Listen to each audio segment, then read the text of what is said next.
Hijaunya lembah, hijaunya lereng pegunungan. Seri 5 Pelangi di Langit Singasari. Cerita, Esa Mintarja. Audiobook, novel silat. Bab 97. Demikianlah maka pertempuran itu pun menjadi semakin sengit. Keduanya tidak berusaha untuk saling mendekat dan mengenai lawannya dengan wadaknya. Keduanya telah saling menyerang dari jarak tertentu dengan mempergunakan ilmu mereka masing-masing yang berimbang. Masing-masing mempunyai kelebihannya, sehingga tidak seorang pun yang dapat memperhitungkan siapakah yang akan menang dan siapa yang akan kalah. Pemimpin padepokan itu serta pemimpin perguruan Suryantal yang ada di padepokan itu pula, hanya dapat menahan nafas mereka, ketika mereka melihat pertempuran dari dua raksasa ilmu yang gegirisi. Apalagi para pengikut mereka, rasa-rasanya mereka melihat pertempuran itu bagaikan mimpi. Rasanya apa yang terjadi itu di luar jangkauan nalar mereka. Para pengikut kakak seperguruan pemimpin padepokan itu yang yakin akan kemampuan pimpinan mereka, ternyata merasa heran dan kagum melihat pemimpin mereka sampai ke puncak ilmunya. Mereka belum pernah menyaksikan pertempuran dalam benturan ilmu sedahsyat itu. Kekuatan yang terlontar dari diri masing-masing oleh dorongan ilmu yang sangat tinggi, membuat udara di padepokan itu penuh dengan sambaran-sambaran maut. Karena itulah maka orang-orang yang menyaksikan pertempuran itu semakin lama menjadi semakin memencar. Bahkan sebagian besar dari mereka pun kemudian mencari tempat untuk dapat berlindung pada saat-saat yang gawat, karena serangan yang tidak mengenai sasaran. Sementara itu, sambaran-sambaran ilmu dari kedua orang yang sedang bertempur itu telah mematahkan dan membakar ranting dan cabang-cabang pepohonan. Suara retaknya cabang-cabang yang dibarengi dengan gumpalan-gumpalan api yang membakar reruntuhan gerumbul dedaunan merupakan peristiwa yang sangat mendebarkan jantung. Dalam pada itu, pemimpin padepokan itu menjadi semakin berdebar-debar melihat api yang menyambar-nyambar. Sedangkan kakak seperguruannya tidak segera mampu menguasai hamba yang setia dari seorang yang disebutnya Panembahan. Tetapi pemimpin padepokan itu masih mempunyai harapan. Ia tahu bahwa saudara seperguruannya itu juga memiliki ilmu panglimunan yang cukup mapan, sehingga jika ilmu itu diuapkan, maka ia tentu akan dapat membuat lawannya menjadi bingung. Namun kakak seperguruannya masih belum mempergunakannya. Ia masih berusaha menghancurkan lawannya dengan kemampuannya yang lain. Serangan yang meluncur bagaikan lembing yang dilontarkan dengan kekuatan yang tiada taranya. Meskipun serangan itu tidak tertangkap oleh mata wadak, namun akibatnya lah yang dapat dilihat. Ranting dan cabang pepohonan yang terkena serangan itu telah berderak patah dan jatuh ke tanah. Semakin lama pertempuran itu menjadi semakin dahsyat dan semakin sulit untuk diikuti. Kakak seperguruan pemimpin padepokan itu dan Ki Permita yang disebut Palot itu pun telah mengerahkan segenap kemampuan pada jenis ilmunya itu. Namun ternyata keduanya masih belum mampu mengalahkan lawannya. Karena itulah maka kakak seperguruan pemimpin padepokan itu telah mempertimbangkan untuk mempergunakan ilmunya yang terakhir. Puncak kemampuannya yang jarang dipergunakannya, kecuali pada saat dan keadaan yang tidak teratasi. Sementara itu, ia masih belum menemukan cara yang dapat dipergunakan untuk mengalahkan lawannya. Sehingga karena itu, maka ilmu pamungkasnya itulah satu-satunya kemungkinan yang paling baik dipergunakannya. Palot yang mampu mengimbangi ilmu lawannya itu melihat perubahan sikap pada lawannya itu. Karena itu, maka ia pun harus menyiapkan diri menghadapi segala kemungkinan, karena ia memang menduga bahwa lawannya itu menguasai ilmu panglimunan yang dapat dipergunakan setiap saat. Karena itu, maka Ki Permita pun harus menyiapkan ilmunya yang mungkin akan dapat dipergunakannya untuk melawan ilmu itu, karena ia sendiri tidak menguasai aji panglimunan. Namun Ki Permita pernah mendengar serba sedikit tentang ciri-ciri dari aji panglimunan itu. Karena itu, maka ia harus melawan kemampuan ilmu itu dengan ilmu yang dikuasainya. Sebenarnya lah maka kakak seperguruan pemimpin padepokan itu sudah bersiap memasuki dunia panglimunan. Karena itu, maka ia berusaha untuk menghentakkan lawannya untuk mendapat kesempatan mengeterapkan ilmunya. Palot yang tanggap akan rencana lawannya, telah mengatur diri pula. Ketika lawannya menyerangnya dengan kemampuan tertinggi dari ilmu yang dipergunakannya itu, Palot telah melenting menghindarinya dengan loncatan yang jauh. Demikianlah, maka tiba-tiba saja lawannya telah bergeser surut. Dalam kesiagaan tertinggi untuk menghadapi serangan, Palot dengan gumpalan apinya, maka bayangan orang itu semakin lama menjadi semakin kabur, sehingga akhirnya kakak seperguruan pemimpin padepokan itu telah hilang dan tangkapan mata Wadak. Namun adalah di luar dugaan, bahwa pada saat itu tiba-tiba saja kabut yang tebal bagaikan turun menyelimuti halaman padepokan itu. Demikian cepat sehingga tiba-tiba saja halaman itu telah menjadi gelap. Demikianlah, maka dua orang yang sedang bertempur itu memang telah hilang. Kakak seperguruan pemimpin padepokan itu telah mempergunakan ilmu pamungkasnya, sementara Ki Permita yang dikenal dengan nama Palot itu telah menyelubungi dirinya dengan kabut tidak hanya di sekitar tubuhnya saja, tetapi hampir di seluruh halaman padepokan. Gila, tiba-tiba terdengar umpatan kasar. Kenapa kau bersembunyi di balik kabutmu? Aku mempunyai aji panglimunan yang sah dapat aku pergunakan dalam perang tanding, jawab kakak seperguruan pemimpin padepokan itu. Kau kira ilmuku tidak sah dipergunakan? Bertanya Palot. Sejenak kemudian sekali lagi terdengar umpatan kasar. Namun meskipun lawan Palot itu berada di dunia panglimunan, namun ia tidak segera dapat menemukan Palot yang terselubung kabut tebal. Demikianlah terjadi pertempuran antara dua orang lawan yang tidak saling melihat. Kakak seperguruan dari pemimpin padepokan itu telah mempergunakan aji panglimunan yang sudah dalam tataran yang cukup tinggi, sehingga ia benar-benar berhasil untuk tidak dapat dilihat oleh mata Wadak orang lain betapapun tajamnya. Namun ternyata bahwa lawannya yang dikenalnya bernama Palot telah berhasil menyelubungi dirinya dengan kabut yang tebal, sehingga dalam dunia panglimunan kakak seperguruan pemimpin padepokan itu tidak juga berhasil melihat di mana Palot itu berada. Namun dengan sekedar menduga-duga, maka kakak seperguruan pemimpin padepokan itu telah meluncurkan serangannya, menembus pusat dari kabut yang gelap itu. Namun serangan itu meluncur tanpa mengenai sasarannya. Karena ternyata Palot tidak berada di pusat kabut yang meliputi seluruh padepokan itu. Namun orang yang tidak nampak itu berkali-kali melontarkan serangan ke beberapa arah. Ia berharap bahwa pada satu saat, serangannya itu akan mengenai sasarannya. Tetapi ternyata bahwa serangannya tidak pernah menyentuh orang yang disebut Palot itu. Karena itu, maka kakak seperguruan pemimpin padepokan itu telah bertekad untuk menemukan lawannya. Dengan tanpa wujud menurut penglihatan Wadak, maka kakak seperguruan pemimpin padepokan itu telah memasuki daerah kabut yang gelap. Tetapi orang itu merasa seolah-olah ia telah berada di dalam sebuah goa yang gelap yang tidak dapat ditembus oleh ketajaman pandangan matanya.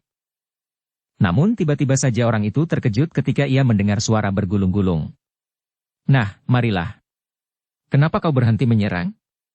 Jika kau dapat menembus setiap titik pada kabutku, maka kau baru akan dapat mengenai aku. Orang yang menyusup di antara kabut dengan tidak menampakkan wujudnya itu menggeram. Dengan nada berat ia berkata, "Setan licik. Kemanapun kau bersembunyi, aku akan menemukannya." Namun belum lagi getar kata-katanya hilang dari udara berkabut itu, tiba-tiba terdengar sebuah gumpalan api bagaikan bergaung tidak lebih sejengkal dari tubuhnya. Saudara tua seperguruan pemimpin padepokan itu terkejut bukan kepalang. Meskipun dalam dunia panglimunan, namun serangan ilmu orang yang dikenalnya bernama Palot itu akan dapat menghancurkannya apabila tepat mengenai tubuhnya. Sebab tubuhnya masih tetap sebagaimana Wadaknya sewajarnya. Hanya karena pengaruh aji panglimunan Wadaknya itu tidak nampak oleh penglihatan wajar orang lain. Karena itu maka saudara seperguruan pemimpin padepokan itu harus lebih berhati-hati menghadapi lawan yang seorang ini. Jika lawan-lawannya yang berilmu tinggi, namun pernah dihancurkannya dengan ilmu panglimunannya, ternyata ia tidak segera dapat melakukannya atas Palot. Pada saat ia hilang dari pandangan Palot, maka Palot itu pun hilang pula dari pandangan matanya. Sejenak kemudian, maka kakak seperguruan pemimpin padepokan itu telah mengulangi serangan-serangannya ke segala arah. Tanpa tahu pasti di mana sasaran yang ditujunya, ia asal saja melepaskan serangan. Namun Palot pun ternyata telah berbuat serupa. Gumpalan apinya pun berterbangan mencari sasaran yang tidak dilihatnya. Beberapa saat terjadi lontaran-lontaran ilmu tanpa arah. Keduanya berusaha memperhatikan sumber dari serangan lawannya. Tetapi hal itu telah diperhitungkan pula, sehingga setiap pihak yang melepaskan serangannya, segera meloncat dari tempatnya karena serangan lawannya dengan cepat akan menyambar tempat itu. Orang-orang yang berada di sekeliling halaman padepokan itu menjadi bingung. Mereka tidak melihat apapun juga. Mereka yang pernah berada di padepokan Suryantal segera mengenali ilmu yang dilontarkan oleh Palot. Ilmu yang pernah dilepaskan pula oleh orang yang disebutnya Panembahan. Bahkan dengan ilmu itu Panembahan pernah menyelamatkan Padepokan Suryantal dari kehancuran karena serangan para prajurit Lemah Warah. Namun pada serangan yang kedua, pasukan Lemah Warah yang diperkuat oleh orang-orang Kediri mampu melawan Panembahan yang berilmu sangat tinggi itu bahkan menghancurkannya. Pemimpin Padepokan itu dan pemimpin perguruan Suryantal hanya dapat menarik nafas dalam-dalam. Meskipun mereka orang yang termasuk berilmu tinggi, namun ternyata bahwa mereka merasa ketinggalan menyaksikan pertempuran yang dahsyat itu. Namun yang kemudian ternyata tidak dapat dilihatnya sama sekali. Namun yang mengerikan adalah setiap kali mereka melihat pepohonan di halaman Padepokan itu berguncang.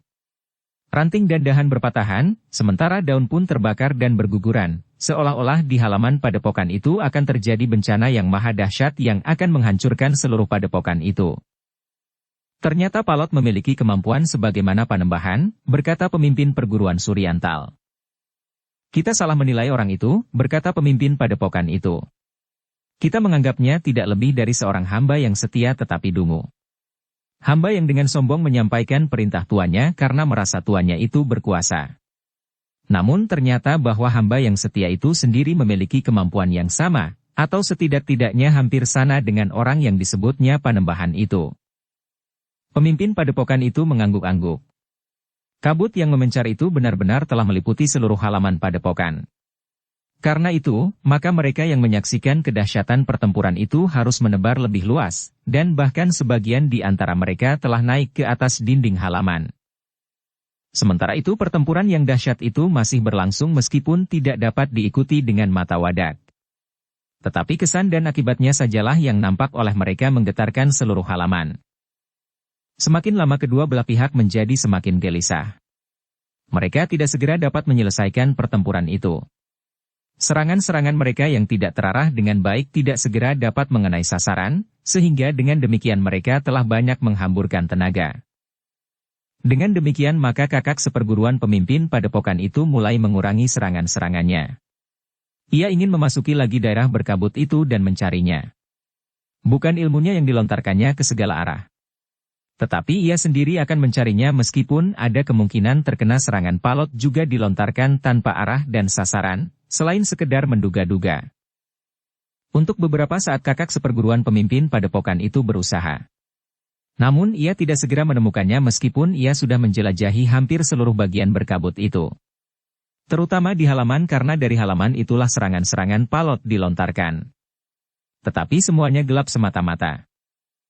Sementara itu Palot pun telah tidak telaten lagi. Ia ingin cepat menyelesaikan pertempuran itu. Karena itu maka ia telah berusaha memancing lawannya untuk melepaskan serangan agar ia dapat menduga di mana lawannya itu berada. Sejenak kemudian, serangan Palot itu terlontar lagi ke beberapa arah. Sebenarnya lah lawannya telah dengan serta-merta membalasnya ke arah sumber serangan itu. Palot tidak menyerang dengan gumpalan-gumpalan apinya lagi. Tetapi ia ingin menyelesaikan pertempuran itu segera. Karena itu ketika ia yakin bahwa lawannya yang tidak dapat dilihatnya itu masih tetap berada di tengah halaman, maka ia pun telah mengambil langkah yang menentukan, ia tidak melepaskan gumpalan apinya, namun tiba-tiba halaman itu telah diguncang oleh prahara yang dahsyat. Angin pusaran yang keras dan mengandung tenaga yang dahsyat sekali telah berputaran hampir di seluruh halaman. Demikian cepatnya, sehingga tidak mungkin bagi seseorang yang berada di halaman itu melepaskan diri, kecuali yang berada di tepi melekat dinding. Beberapa orang yang duduk di atas dinding halaman telah terlempar keluar, sementara itu, 1-2 orang yang masih berada di halaman telah berusaha melekat dinding halaman. 1-2 di antara mereka sempat meloncat. Namun di luar keinginan Palot. Ternyata ada juga yang terlempar ke udara dan terbanting jatuh tanpa ampun lagi. Apalagi mereka yang berada di bagian tengah halaman. Pepohonan telah tercabut dan dengan suara yang berderak bagaikan dilontarkan dan terbang di udara. Bahkan barak-barak yang terdekat dengan halaman Padepokan itu pun telah terputar dan runtuh berserakan. Sesuatu yang sangat dahsyat telah terjadi. Apalagi di pusat angin prahara itu. Tidak akan ada orang yang akan mampu bertahan betapapun tinggi ilmunya. Demikian pula dengan kakak seperguruan pemimpin Padepokan itu. Ia sama sekali tidak mengira bahwa ia akan mendapat serangan yang sangat dahsyat itu. Karena itu maka ia tidak bersedia untuk melawannya. Ketika ia mulai terputar dengan kerasnya dan terlempar ke udara, maka kakak seperguruan pemimpin padepokan itu baru menyadari bahwa ia sudah terputar oleh ilmu Palot yang sangat dahsyat. Ilmu pamungkas yang jarang ada duanya di seluruh Kediri bahkan Singasari. Dalam keadaan yang sulit itu, maka kakak seperguruan pemimpin padepokan itu sama sekali tidak mempunyai kesempatan untuk melawannya. Tubuhnya yang tidak nampak oleh mata wadak itu bagaikan tidak berdaya sama sekali. Seperti sebatang kayu yang terperosok ke dalam pusaran air yang sangat dahsyat di ujung banjir. Untuk beberapa saat tubuh itu berputaran di udara. Kemudian bagaikan hanyut melambung tinggi. Namun tiba-tiba tubuh itu telah meluncur dan terbanting jatuh di atas tanah yang keras di halaman. Kakak seperguruan pemimpin padepokan itu memang sempat meningkatkan daya tahannya. Namun ketika ia terbanting dari ketinggian maka tubuhnya bagaikan remuk. Tulang-tulangnya seakan-akan berpatahan dan isi dadanya bagaikan rontok dari tangkainya. Kakak seperguruan pemimpin padepokan itu mengeluh. Namun ia tidak kuasa lagi mengeterapkan ilmunya, sehingga tubuhnya pun perlahan-lahan mulai nampak oleh mata wadak.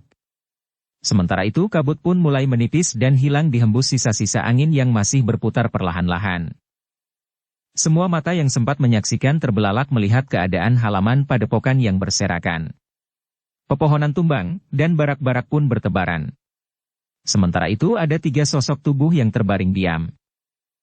Sementara lebih dari 10 orang yang berdiri terlambat melekat dinding telah terlempar dan hampir pingsan. Bahkan di luar dinding halaman pun beberapa orang telah kesakitan karena terlempar dari atas dinding. Kakak seperguruan pemimpin padepokan itu pun terbaring diam. Namun nafasnya masih nampak menggerakkan dadanya. Perlahan-lahan Palot melangkah mendekatinya. Bahkan kemudian berjongkok di sisinya.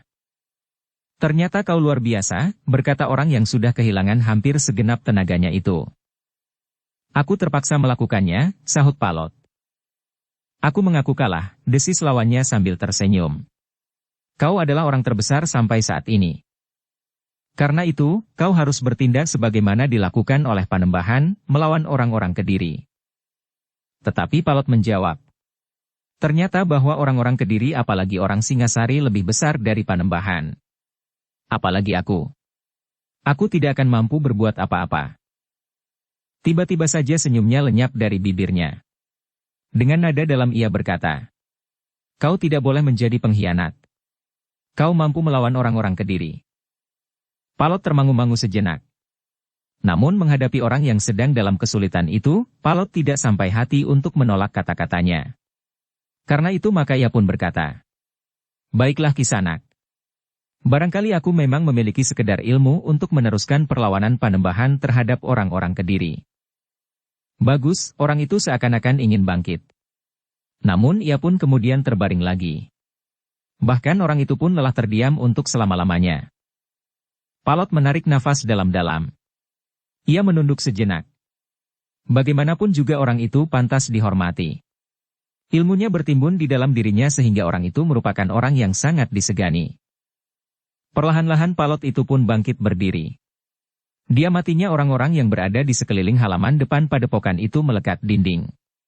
Bahkan beberapa orang yang telah berada di atas dinding halaman itu pula. Dengan sikap seorang yang telah memenangkan perang, Palot memandang berkeliling. Memandang wajah-wajah yang gelisah dan cemas. Sementara itu pemimpin padepokan itu dan orang bertongkat, pemimpin perguruan Suryantal berdiri termangu-mangu memandang Palot yang tegak di tengah-tengah halaman, di sebelah tubuh kakak seperguruan pemimpin padepokan itu. Palot mengangkat wajahnya dan menengadahkan dadanya.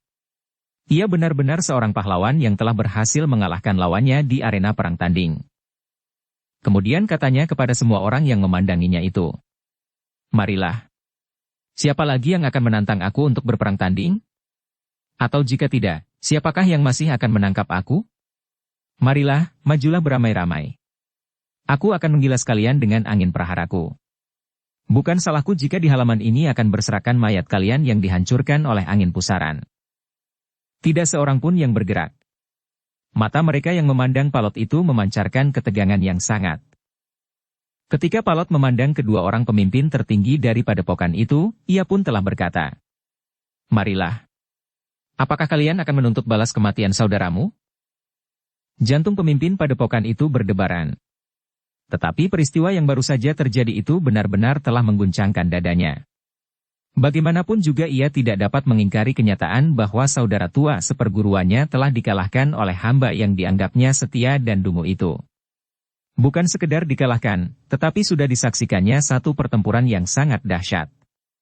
Kakak seperguruannya yang berilmu sangat tinggi, bahkan memiliki aji panglimunan ternyata telah dihancurkan dan terbunuh oleh orang yang disangkanya tidak lebih dari hamba yang setia itu.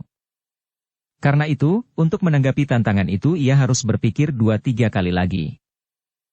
Karena tidak ada yang menjawab, maka Palot pun berkata, "Kisanak, para pemimpin padepokan ini serta pemimpin perguruan lain yang ada di sini.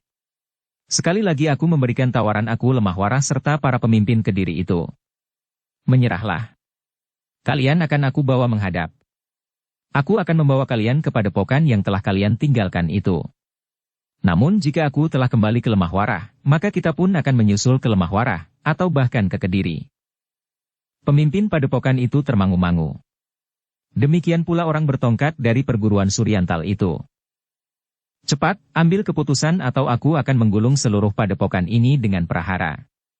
Semua orang akan mati dan padepokan ini akan aku terbangkan ke udara. Tidak satu pun isi padepokan yang masih akan diambil gunanya. Dan tidak pula seorang pun yang akan luput dari kematian." Ancaman itu benar-benar mendebarkan jantung. Sejenak kedua orang pemimpin itu saling berpandangan. Namun sorot mata mereka memancarkan keputusasaan. "Tidak ada harapan lagi," berkata orang bertongkat itu. Pemimpin padepokan itu menarik nafas dalam-dalam. Dipandanginya padepokannya itu dengan pandangan iba. "Aku tidak pernah membayangkan bahwa ada orang yang memiliki kemampuan seperti itu. Terhadap kakak seperguruanku itu aku sudah mengaguminya. Apalagi orang yang semula bagiku tidak lebih dari hamba yang setia itu. Ternyata ia memiliki ilmu sebagaimana dimiliki oleh Panembahan itu," berkata pemimpin padepokan itu. Orang bertongkat itu menarik nafas dalam-dalam. Dengan nada dalam ia berkata, "Tidak ada ilmu yang dapat melawan arus praharanya. Namun bagaimana mungkin Panembahan itu dapat dikalahkan oleh orang-orang Kediri? Jika demikian seberapa tinggi tingkat ilmu orang Kediri itu? Kita tidak mempunyai pilihan lain," berkata pemimpin padepokan itu. "Jika kita berkeras hati, maka semua orang yang ada sekarang akan mati oleh pusaran praharanya itu." Pemimpin perguruan Suryantal itu mengangguk kecil. Katanya, "Ya, kita tidak dapat membiarkan sekian banyak orang itu terbunuh. Karena itu, maka kita memang tidak mempunyai pilihan lain. Sementara itu, orang yang paling bersalah dalam hubungan kita dengan Kediri adalah Panembahan itu.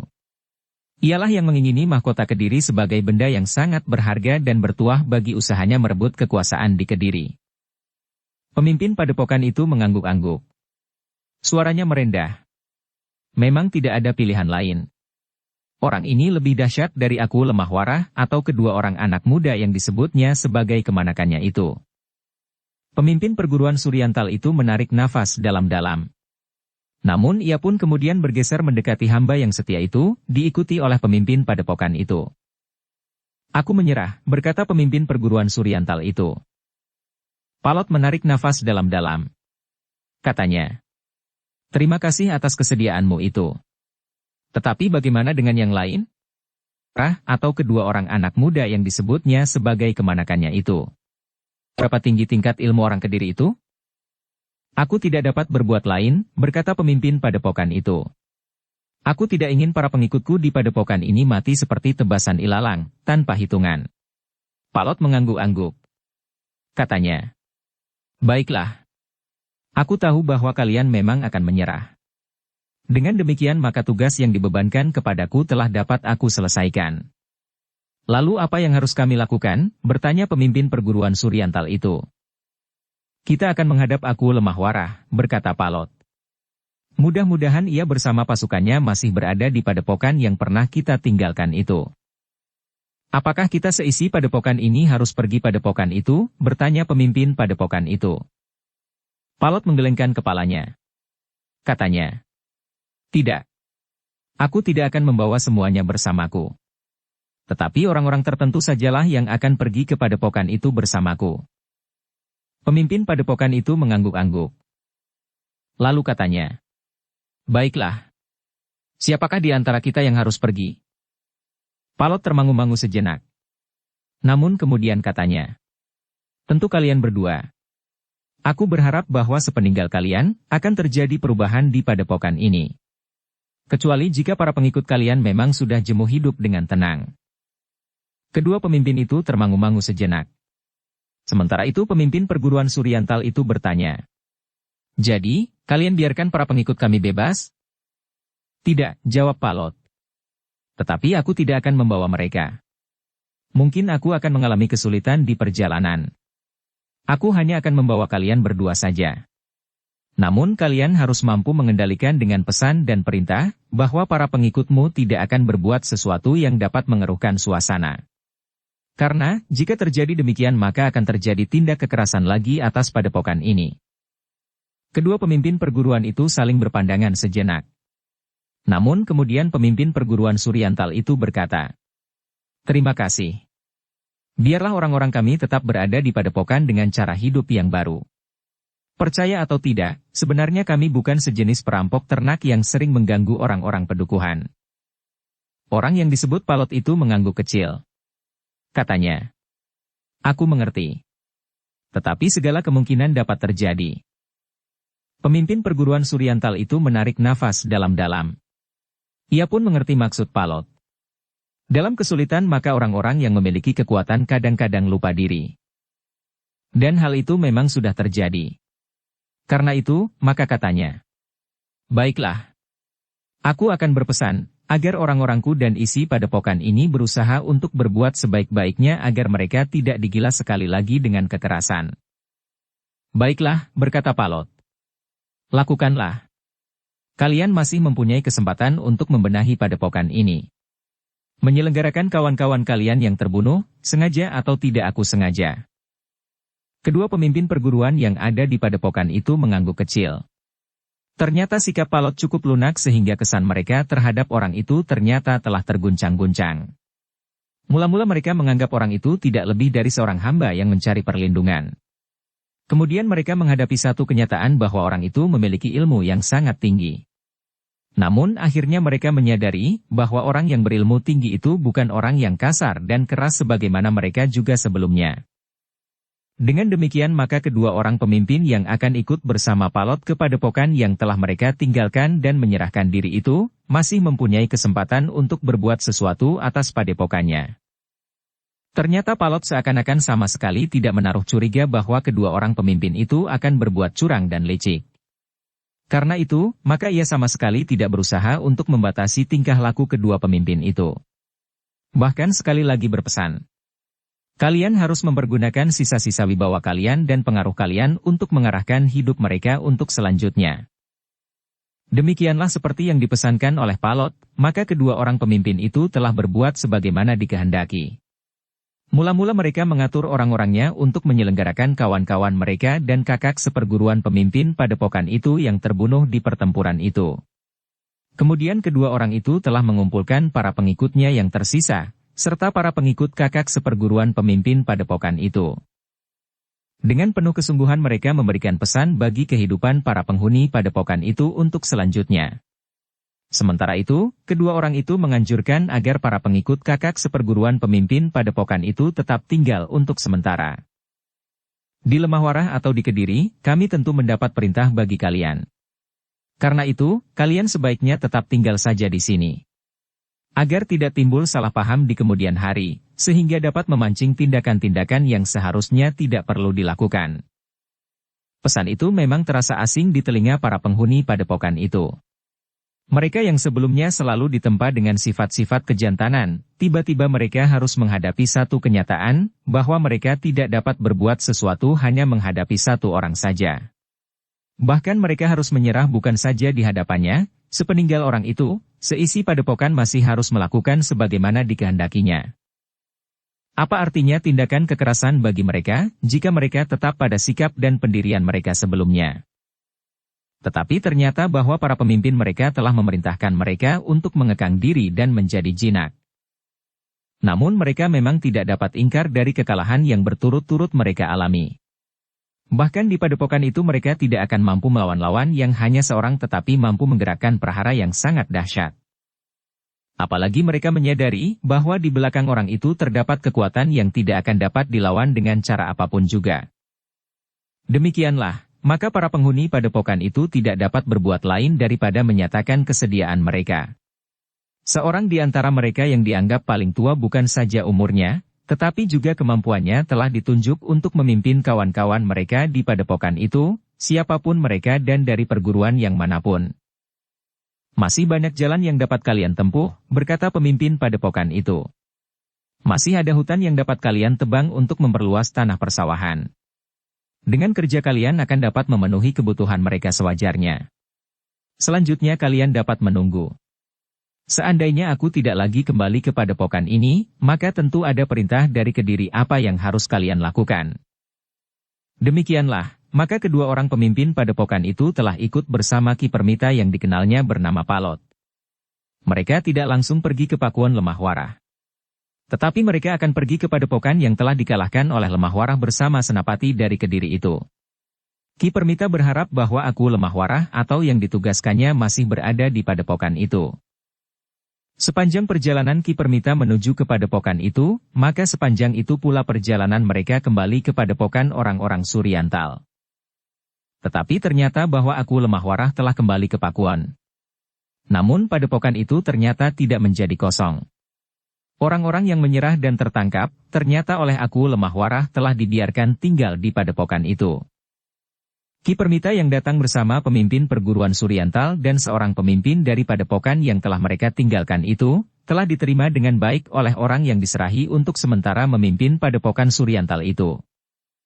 Semula Ki Permita memang merasa heran bahwa padepokan itu telah ditinggalkan begitu saja. Namun ia pun telah melakukannya pula atas padepokan yang lain. Tetapi ia telah membawa dua orang pemimpin perguruan yang sangat berpengaruh. Kepada orang yang memimpin padepokan Suryantal itu Ki Permita bertanya, "Apakah ada pesan untuk aku?" "Ya Kisanak," jawab orang yang memimpin padepokan itu. "Jika Ki Palot berhasil menghubungi kedua pemimpin perguruan kita yang pernah tinggal di padepokan ini, maka Ki Palot diharap untuk mengajaknya langsung ke Pakuan Lemah Warah. Mungkin Pangeran Singanarpada masih dapat kau jumpai di Pakuan itu." Palot menarik nafas dalam-dalam. Dari orang yang memimpin padepokan itu pula ia pun kemudian mendengar tentang orang yang disebut Panembahan itu. Dari orang yang diserahi memimpin padepokan itu ia mendengar bahwa Panembahan memang sudah tidak dapat diselamatkan lagi. "Aku memang sudah menduga sebelumnya. Keadaannya sudah sangat gawat ketika aku berangkat," berkata Ki Permita yang disebut Palot. Sehari Palot berada di padepokan itu. Ia sama sekali tidak menunjukkan kecurigaannya. Ia biarkan saja kedua orang tawanannya bebas berkeliaran di padepokan itu. Selama ia di padepokan, maka Palot telah mendengar sikap aku Lemah Warah tentang padepokan itu sepengetahuan Pangeran Singanarpada. Semua persoalan nampaknya telah dikembalikan kepada Panembahan, berkata orang yang diserahi pimpinan di padepokan itu. Dengan demikian, seakan-akan orang lain telah dibebaskan dari segala kesalahan yang telah dibuatnya menurut pandangan aku Lemah Warah. Palot menarik nafas dalam-dalam. Dengan demikian Pangeran Singanarpada sebenarnya telah mengembalikan semua persoalan pada sumbernya. Pangeran Singanarpada agaknya telah memperhitungkan bahwa yang menggerakkan orang-orang dari berbagai perguruan itu adalah Pangeran Gagak Beranang yang disebutnya Panembahan. Dengan demikian maka sepeninggal Pangeran Gagak Beranang, Pangeran Singanarpada menganggap bahwa persoalannya akan dapat dibatasi. Bahkan para pengikutnya tidak akan bergerak lebih jauh. Orang-orang dari berbagai perguruan itu tentu akan menghentikan kegiatan mereka dalam hubungan mereka dengan persoalan Kediri dan Singasari.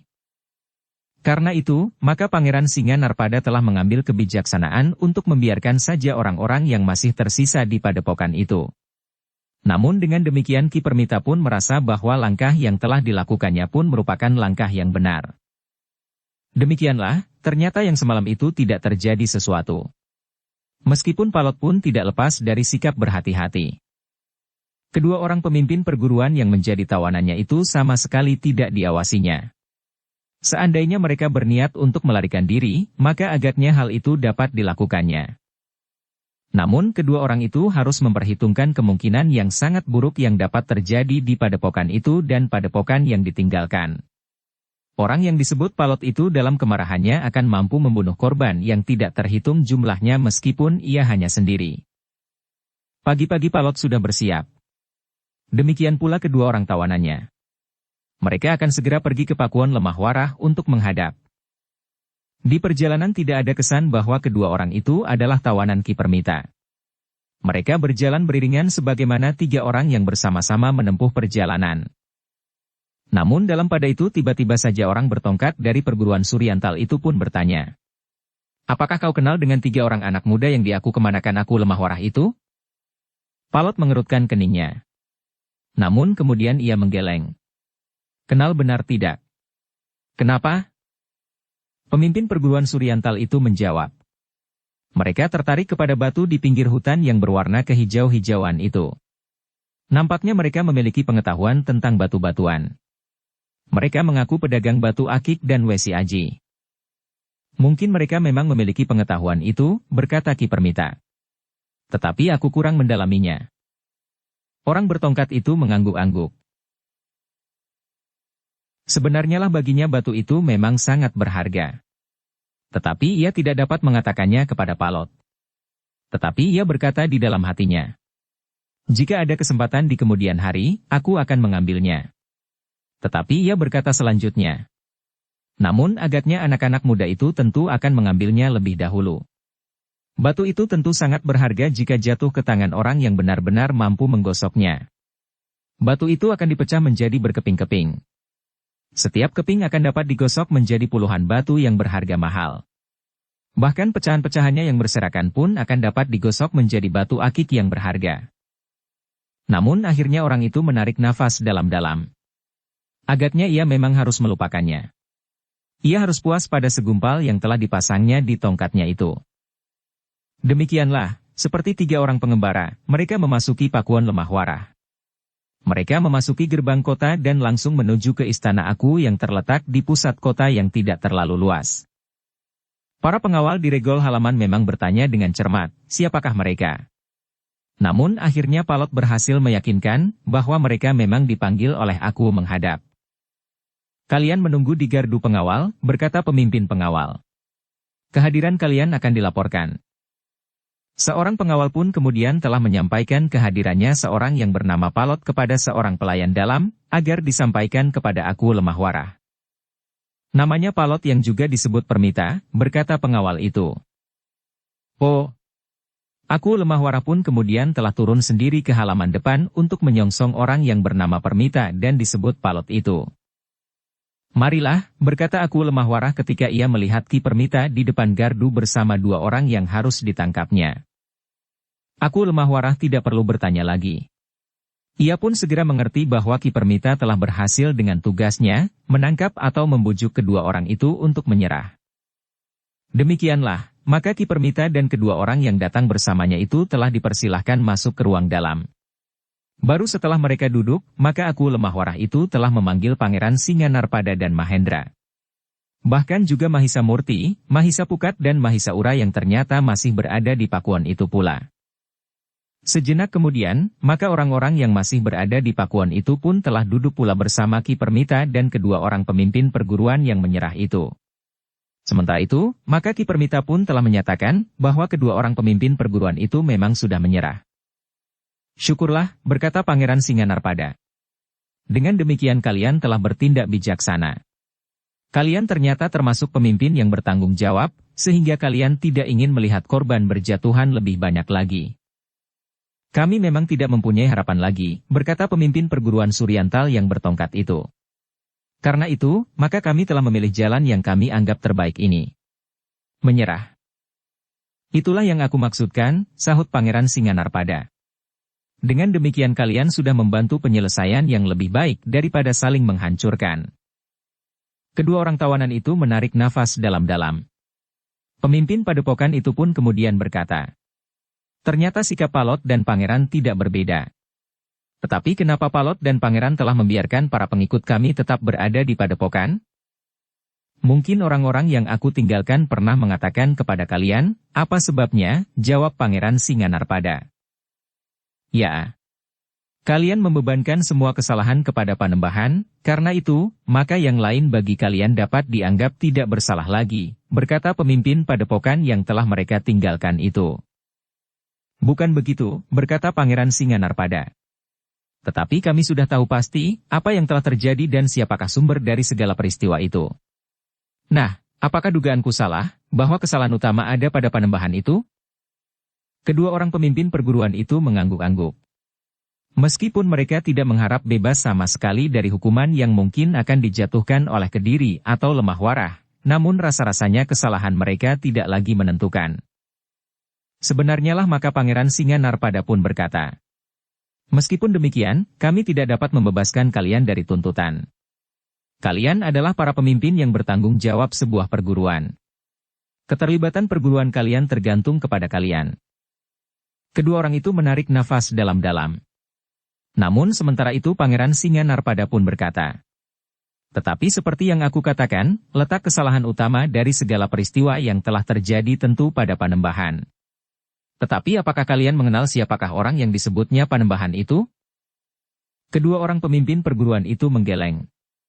Sementara itu orang bertongkat dari perguruan Suryantal itu justru bertanya, apakah pangeran dapat menjelaskan siapakah Panembahan itu? Bagiku Panembahan adalah orang yang memiliki ilmu yang sangat tinggi. Orang yang memiliki pengetahuan yang luas dan mempunyai pandangan tentang masa depan yang bagi kami memberikan banyak harapan daripada masa depan yang kami lihat sekarang, yang dikemudikan oleh para pemimpin di Kediri yang berkiblat kepada Singasari. Pangeran Singanarpada menarik nafas dalam-dalam.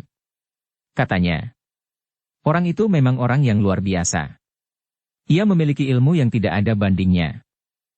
Dalam pada itu, ketika Pangeran Singanarpada memandang kepada Ki Permita yang dikenal bernama Palot itu, maka orang itu telah menundukkan kepalanya dalam-dalam. Sementara itu Pangeran Singanarpada pun berkata, Kisanak, ternyata bukan saja orang itu yang memiliki ilmu yang gegirisi. Tetapi hambanya yang setia pun memiliki tingkat ilmu yang sulit dicari bandingnya. Pangeran Singanarpada pun berhenti sejenak, lalu, sebenarnya lah kalian dapat bertanya kepada hambanya yang setia itu, siapakah sebenarnya orang yang kalian kenal dengan sebutan Panembahan itu? Kedua orang pemimpin perguruan itu pun telah berpaling ke arah Palot. Mereka mengakui bahwa Palot adalah orang yang memiliki ilmu yang sangat tinggi pula. Namun dalam pada itu, dengan nada rendah Palot pun berkata, Pangeran, sebaiknya bukan akulah yang harus menyampaikannya. Bukankah lebih baik pangeran saja sama sekali yang bercerita tentang Panembahan dan barangkali tentang hambanya yang setia itu pula? Pangeran Singanarpada mengangguk-angguk kecil. Katanya, baiklah jika kau tidak bersedia. Kemudian sambil memandang kedua orang pemimpin perguruan itu berganti-ganti Pangeran Singanarpada pun berkata, Kisanak, sebenarnya lah bahwa orang yang kalian sebut Panembahan itu adalah masih keluargaku sendiri. Orang itu adalah pamanku. Kedua orang itu terkejut. Hampir di luar sadar, orang bertongkat itu bertanya. Jadi, Panembahan itu juga seorang dari lingkungan istana di Kediri sendiri? Ya. Yang disebut Panembahan itu adalah paman Pangeran Gagak Beranang, berkata Pangeran Singanarpada. Kedua orang itu mengangguk-angguk. Hampir di luar sadarnya mereka telah berpaling ke arah Ki Permita yang mereka kenal bernama Palot. Bahkan orang yang memiliki ilmu gendam itu berkata, jika demikian, siapa pula sebenarnya Palot yang memiliki ilmu yang jarang ada bandingnya itu? Bertanyalah kepadanya, berkata Pangeran Singanarpada. Namun dalam pada itu Palot pun berkata, tidak ada yang aneh pada diriku. Aku adalah hamba yang setia itu. Dan aku adalah hamba yang setia dari Pangeran Gagak Beranang. Kedua orang pemimpin perguruan itu mengangguk-angguk. Namun dalam pada itu Pangeran Singanarpada telah membenarkannya. Katanya, memang demikian. Palot adalah seorang hamba yang setia. Namun barangkali kami lebih mengenalnya bernama Ki Permita daripada Palot. Tetapi apakah artinya nama? Yang penting, kalian dapat menilai sendiri kemampuannya. Kedua orang itu mengangguk-angguk pula. Memang tidak banyak yang dapat dijelaskan tentang Palot yang dikenal dengan nama Ki Permita itu selain ia memang seorang hamba yang setia. Namun keterangan tentang Panembahan itu telah memberikan arah berpikir kepada kedua orang itu. Itulah sebabnya maka baik Pangeran Singanarpada maupun Palot menganggap bahwa beban kesalahan terbesar ada pada orang yang disebut Panembahan yang tidak lain adalah keluarga Kediri sendiri. Itulah sebabnya maka Panembahan itu mengingini mahkota Kediri yang dianggapnya sebagai benda yang menjadi tempat bersemayam wahyu keraton. Tetapi meskipun demikian, maka mereka tidak dapat ingkar dari tanggung jawab, karena keduanya adalah pemimpin perguruan yang langsung ikut serta mendukung gerakan pangeran yang disebutnya Panembahan itu. Sebenarnya lah maka Pangeran Singanarpada pun kemudian berkata, "Baiklah Kisanak. Pada saatnya kita akan meninggalkan Pakuan ini dan menuju ke Kediri." Pemimpin perguruan Suryantal itu menarik nafas dalam-dalam sambil bergumam, "Batu itu." Pangeran Singanarpada mengerutkan keningnya sambil bertanya, "Batu apa?" "Batu yang ada di pinggir hutan itu." "Batu yang berwarna kehijau-hijauan," berkata orang bertongkat itu. "Tetapi aku menyadari bahwa aku tidak akan dapat memilikinya." Pangeran Singanarpada termangu-mangu sejenak. Sementara itu orang bertongkat itu berkata, "Terserahlah kepada ketiga orang anak muda itu." Pangeran Singanarpada memandang wajah orang bertongkat yang kecewa itu. Dengan nada berat ia bertanya, "Kenapa dengan ketiga orang anak muda itu?" "Agaknya mereka juga tahu nilai dari batu kehijau-hijauan itu," jawab orang bertongkat itu. Pangeran Singanarpada berpaling ke arah Mahendra yang termangu-mangu. Namun ia tidak mengatakan sesuatu. Sementara itu, Pangeran Singanarpada telah berketetapan untuk membawa kedua orang itu ke Kediri, agar mereka tidak menjadi beban bagi Aku Lemah Warah. Demikianlah maka Pangeran Singanarpada pun telah melakukan persiapan untuk segera kembali ke Kediri bersama kedua orang tawanan itu. Pangeran Singanarpada merencanakan untuk meninggalkan Pakuan itu di hari berikutnya. Meskipun Aku Lemah Warah masih berusaha menahannya agar Pangeran Singanarpada bersedia tinggal di Pakuan itu barang 2-3 hari lagi, namun agaknya Pangeran Singanarpada ingin segera kembali dan melakukan pemeriksaan yang lebih teliti atas kedua orang tawanannya. Namun dalam kesempatan tersendiri ia juga berkata kepada Ki Permita, "Kau juga sebaiknya ikut aku ke Kediri." Ki Permita mengangguk kecil. Katanya, "Aku sudah menyadari bahwa kedudukanku tidak ada bedanya dengan kedua orang itu." "Ah, tentu tidak," berkata Pangeran Singanarpada. "Kau telah membantuku menyelesaikan tugas ini dengan baik." Ki Permita menarik nafas dalam-dalam. Katanya, "Tetapi semuanya sudah lewat bagiku. Pangeran, aku memang tidak berkeberatan untuk pergi bersama Pangeran dan kedua orang tawanan itu ke Kediri. Namun setelah itu, maka aku mempunyai permohonan kepada Pangeran dan para pemimpin di Kediri lainnya." "Apa permohonanmu?" bertanya Pangeran Singanarpada. "Pangeran, aku adalah hamba yang setia dari Pangeran Gagak Branang. Sementara itu, Pangeran Gagak Branang telah tidak ada lagi. Karena itu, maka tidak ada gunanya lagi bagiku untuk hidup lebih lama lagi. Apalagi sebenarnya lah bahwa aku sudah terlalu lama hidup sebagaimana Pangeran Gagak Branang. Aku sudah terlalu tua untuk dapat berbuat sesuatu," berkata Ki Permita. Pangeran Singanarpada termangu-mangu sejenak. Sebagaimana Pangeran Gagak Branang, maka Ki Permita pun tentu sudah sangat tua. Sementara itu sebagaimana juga Pangeran Gagak Branang, maka Ki Permita pun telah minum sejenis getah yang dapat menahan gerak jaringan tubuhnya untuk menjadi lebih tua dari saat obat itu mulai berpengaruh pada dirinya. "Jadi apa yang kau inginkan?" bertanya Pangeran Singanarpada. "Menyusul Pangeran Gagak Branang," jawab Ki Permita. Pangeran Singanarpada menarik nafas dalam-dalam. Namun dengan ragu ia bertanya, "Untuk itu apa yang harus aku lakukan?" "Pangeran," berkata Ki Permita, "banyak cara yang dapat ditempuh. Selagi Pangeran dan Mahendra masih berada di sini."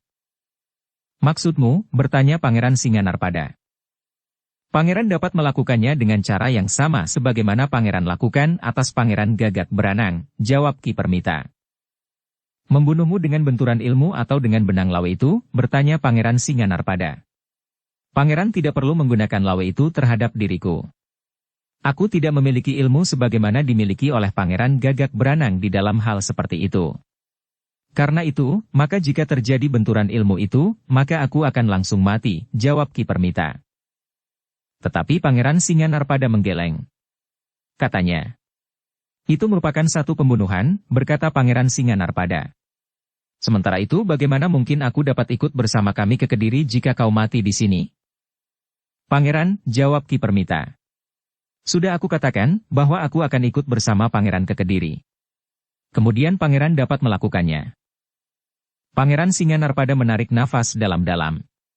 Namun kemudian ia berkata, Ki Permita, baiklah kita akan pergi ke Kediri. Kita akan menyelesaikan tugas ini dengan tuntas. Kemudian aku akan menentukan sendiri jalan yang paling baik yang akan kau tempuh. Tetapi tidak ada cara yang paling baik daripada cara yang sewajarnya. Kau tidak dapat dengan syah mempercepat kematianmu hanya karena kejemuan, atau mungkin kesetiaan. Nampak keraguan-raguan di wajah Ki Permita.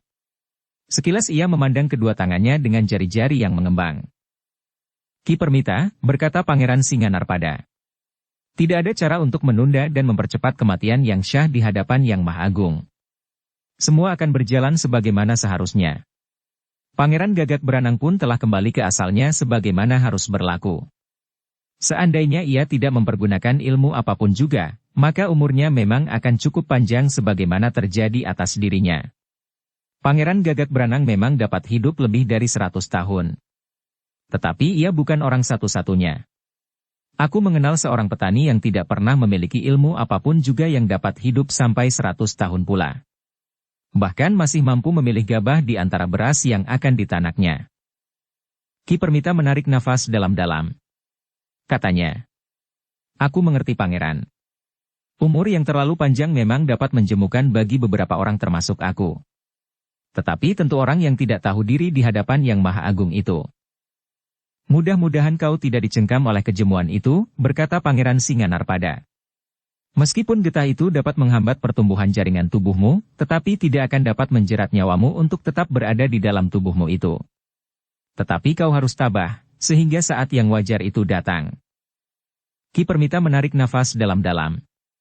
Namun ia menyadari bahwa yang dikatakan oleh Pangeran Singanarpada itu bukan sekedar petunjuk untuk menenangkan hatinya yang bergejolak, tetapi sebenarnya lah memang demikian.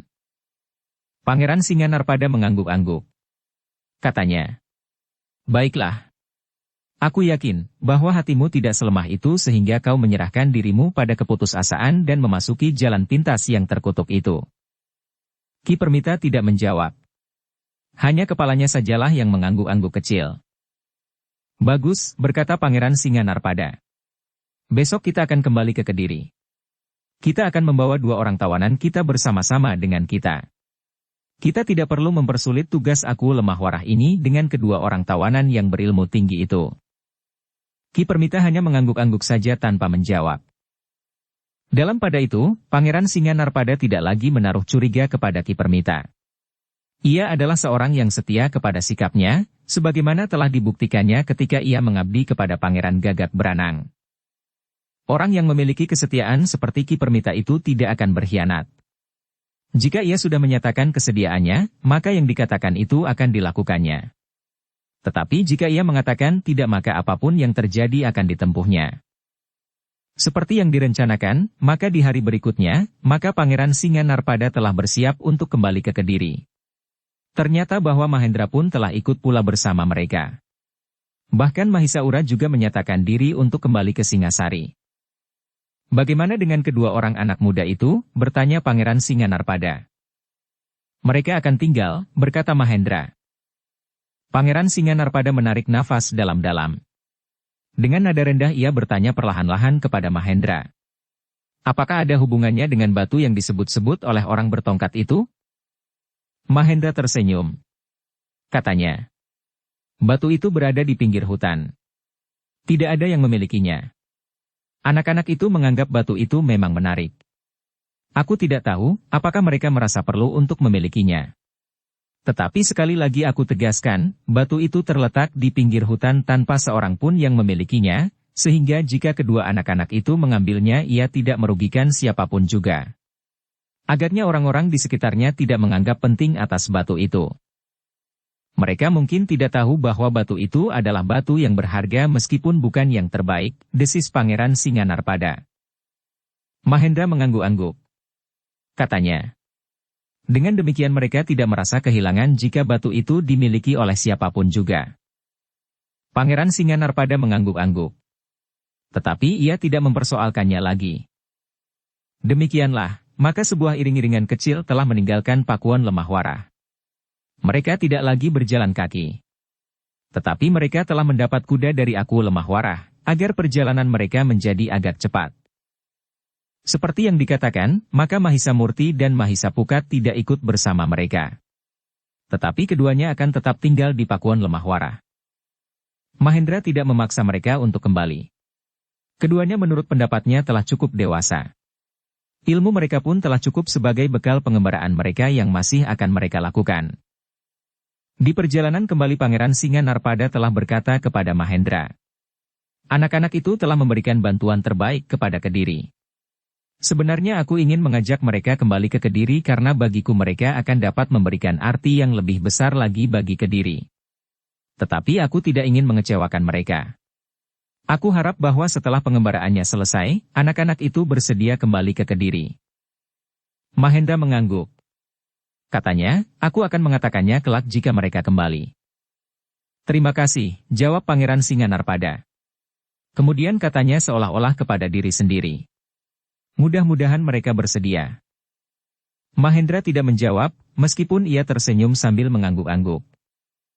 Dalam pada itu, Mahisa Murti dan Mahisa Pukat yang masih berada di Lemah Warah memang masih mempunyai keinginan untuk melihat-lihat batu yang berwarna kehijau-hijauan itu.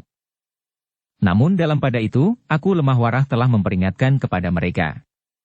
Mungkin ada orang lain juga yang tertarik kepada batu itu selain pemimpin perguruan Suryantal itu. Mahisa Murti dan Mahisa Pukat mengangguk-angguk. Kemungkinan itu memang ada. Tetapi keduanya akan berusaha untuk berbuat sebaik-baiknya atas batu itu. Kalian langsung atau tidak langsung telah membantu aku dalam hubungan Pakuan ini dengan padepokan itu, berkata Aku Lemah Warah. Karena itu, maka aku berharap kalian untuk menganggap Pakuan ini sebagai tempat tinggal kalian sendiri, kampung halaman sendiri dan mudah-mudahan tempat ini dapat memberikan kesenangan kepada kalian. Aku itu berhenti sejenak, lalu. Dengan demikian maka kalian dapat mengamati atau menentukan langkah-langkah kalian dari tempat ini atas batu itu. Jika kalian memerlukan bantuan, maka kau akan mendapatkannya di sini. Tetapi ternyata Mahisa Murti dan Mahisa Pukat berpendapat lain. Mereka ingin mendekati batu yang berwarna kehijau-hijauan itu. Memang mungkin ada orang lain yang ingin memilikinya. Tetapi keduanya telah siap menghadapi akibat yang bagaimanapun juga. Jadi, kemana kalian akan pergi? Bertanya Aku Lemah Warah. Kembali ke padepokan Suryantal, jawab Mahisa Murti. Pun bukan yang terbaik, desis Pangeran Singanarpada. Aku Lemah Warah menarik nafas dalam-dalam. Namun ia pun kemudian bertanya. Apakah kalian mempercayai orang-orang yang menyerah dan tertangkap yang kini tinggal di padepokan itu? Aku akan mengamati keadaan. Namun agaknya mereka dapat dipercaya. Mereka tidak akan berani lagi berbuat sesuatu yang dapat menjerat mereka ke dalam kesulitan, jawab Mahisa Murti. Aku Lemah Warah mengangguk-angguk. Katanya. Aku pun berpendapat demikian. Tetapi jika perlu jangan merasa segan untuk memberikan isyarat dengan cara apapun, agar aku dapat memberikan bantuan yang kalian perlukan. Terima kasih, berkata Mahisa Murti kemudian. Kapan kau akan berangkat ke padepokan itu? Bertanya Aku Lemah Warah. Besok atau lusa, jawab Mahisa Murti.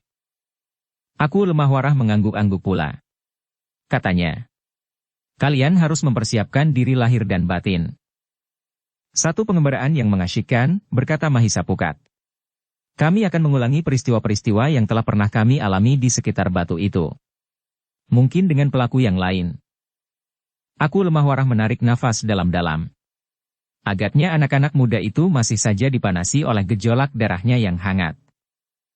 Demikianlah, maka 2 hari kemudian, Mahisa Murti dan Mahisa Pukat telah benar-benar meninggalkan Pakuan Lemah Warah kembali ke padepokan Suryantal yang telah ditinggalkan oleh sebagian besar dari penghuninya.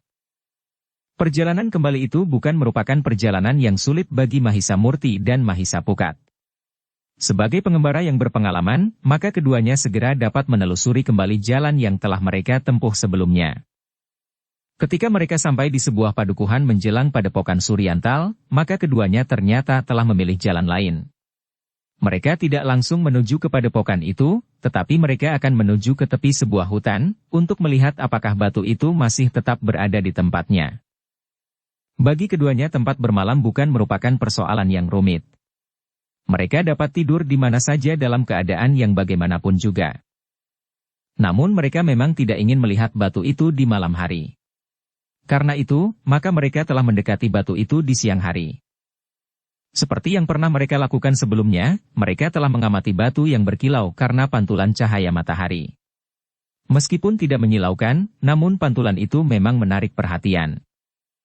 Tetapi jarang orang yang berani mendekati batu itu. Di sekitarnya banyak terdapat ular berbisa. Bahkan pada celah-celah batu itu terdapat banyak sekali jenis binatang berbisa lainnya. Beberapa jenis kala, kelabang dan jenis-jenis lainnya. Karena itu batu itu seakan-akan telah memiliki penjaganya sendiri. Kenapa orang yang memiliki ilmu gendam itu tidak menyingkirkan binatang-binatang itu dan mengambil batu itu dengan aman, desis Mahisa Murti. Orang itu dan barangkali juga para pengikutnya masih belum memerlukan batu itu dengan tergesa-gesa. Atau barangkali mereka memang tidak menaruh perhatian, sahut Mahisa Pukat. Tetapi mungkin orang itu dengan sengaja membiarkan berjenis-jenis binatang berbisa itu untuk mengamankan batu itu, berkata Mahisa Murti kemudian. Mahisa Pukat mengangguk-angguk. Memang banyak kemungkinan dapat terjadi. Agaknya orang yang memiliki ilmu gendam itu berusaha untuk menyelamatkan batu itu dari tangan orang-orang Suryantal. Orang-orang bertongkat itu tentu juga menginginkan batu itu, karena pemimpin mereka telah memasang batu serupa di pangkal tongkat mereka. Tetapi agaknya mereka masih saling menyegani sehingga untuk sementara mereka membiarkan saja batu itu tetap di tempatnya tanpa diusik oleh siapapun juga.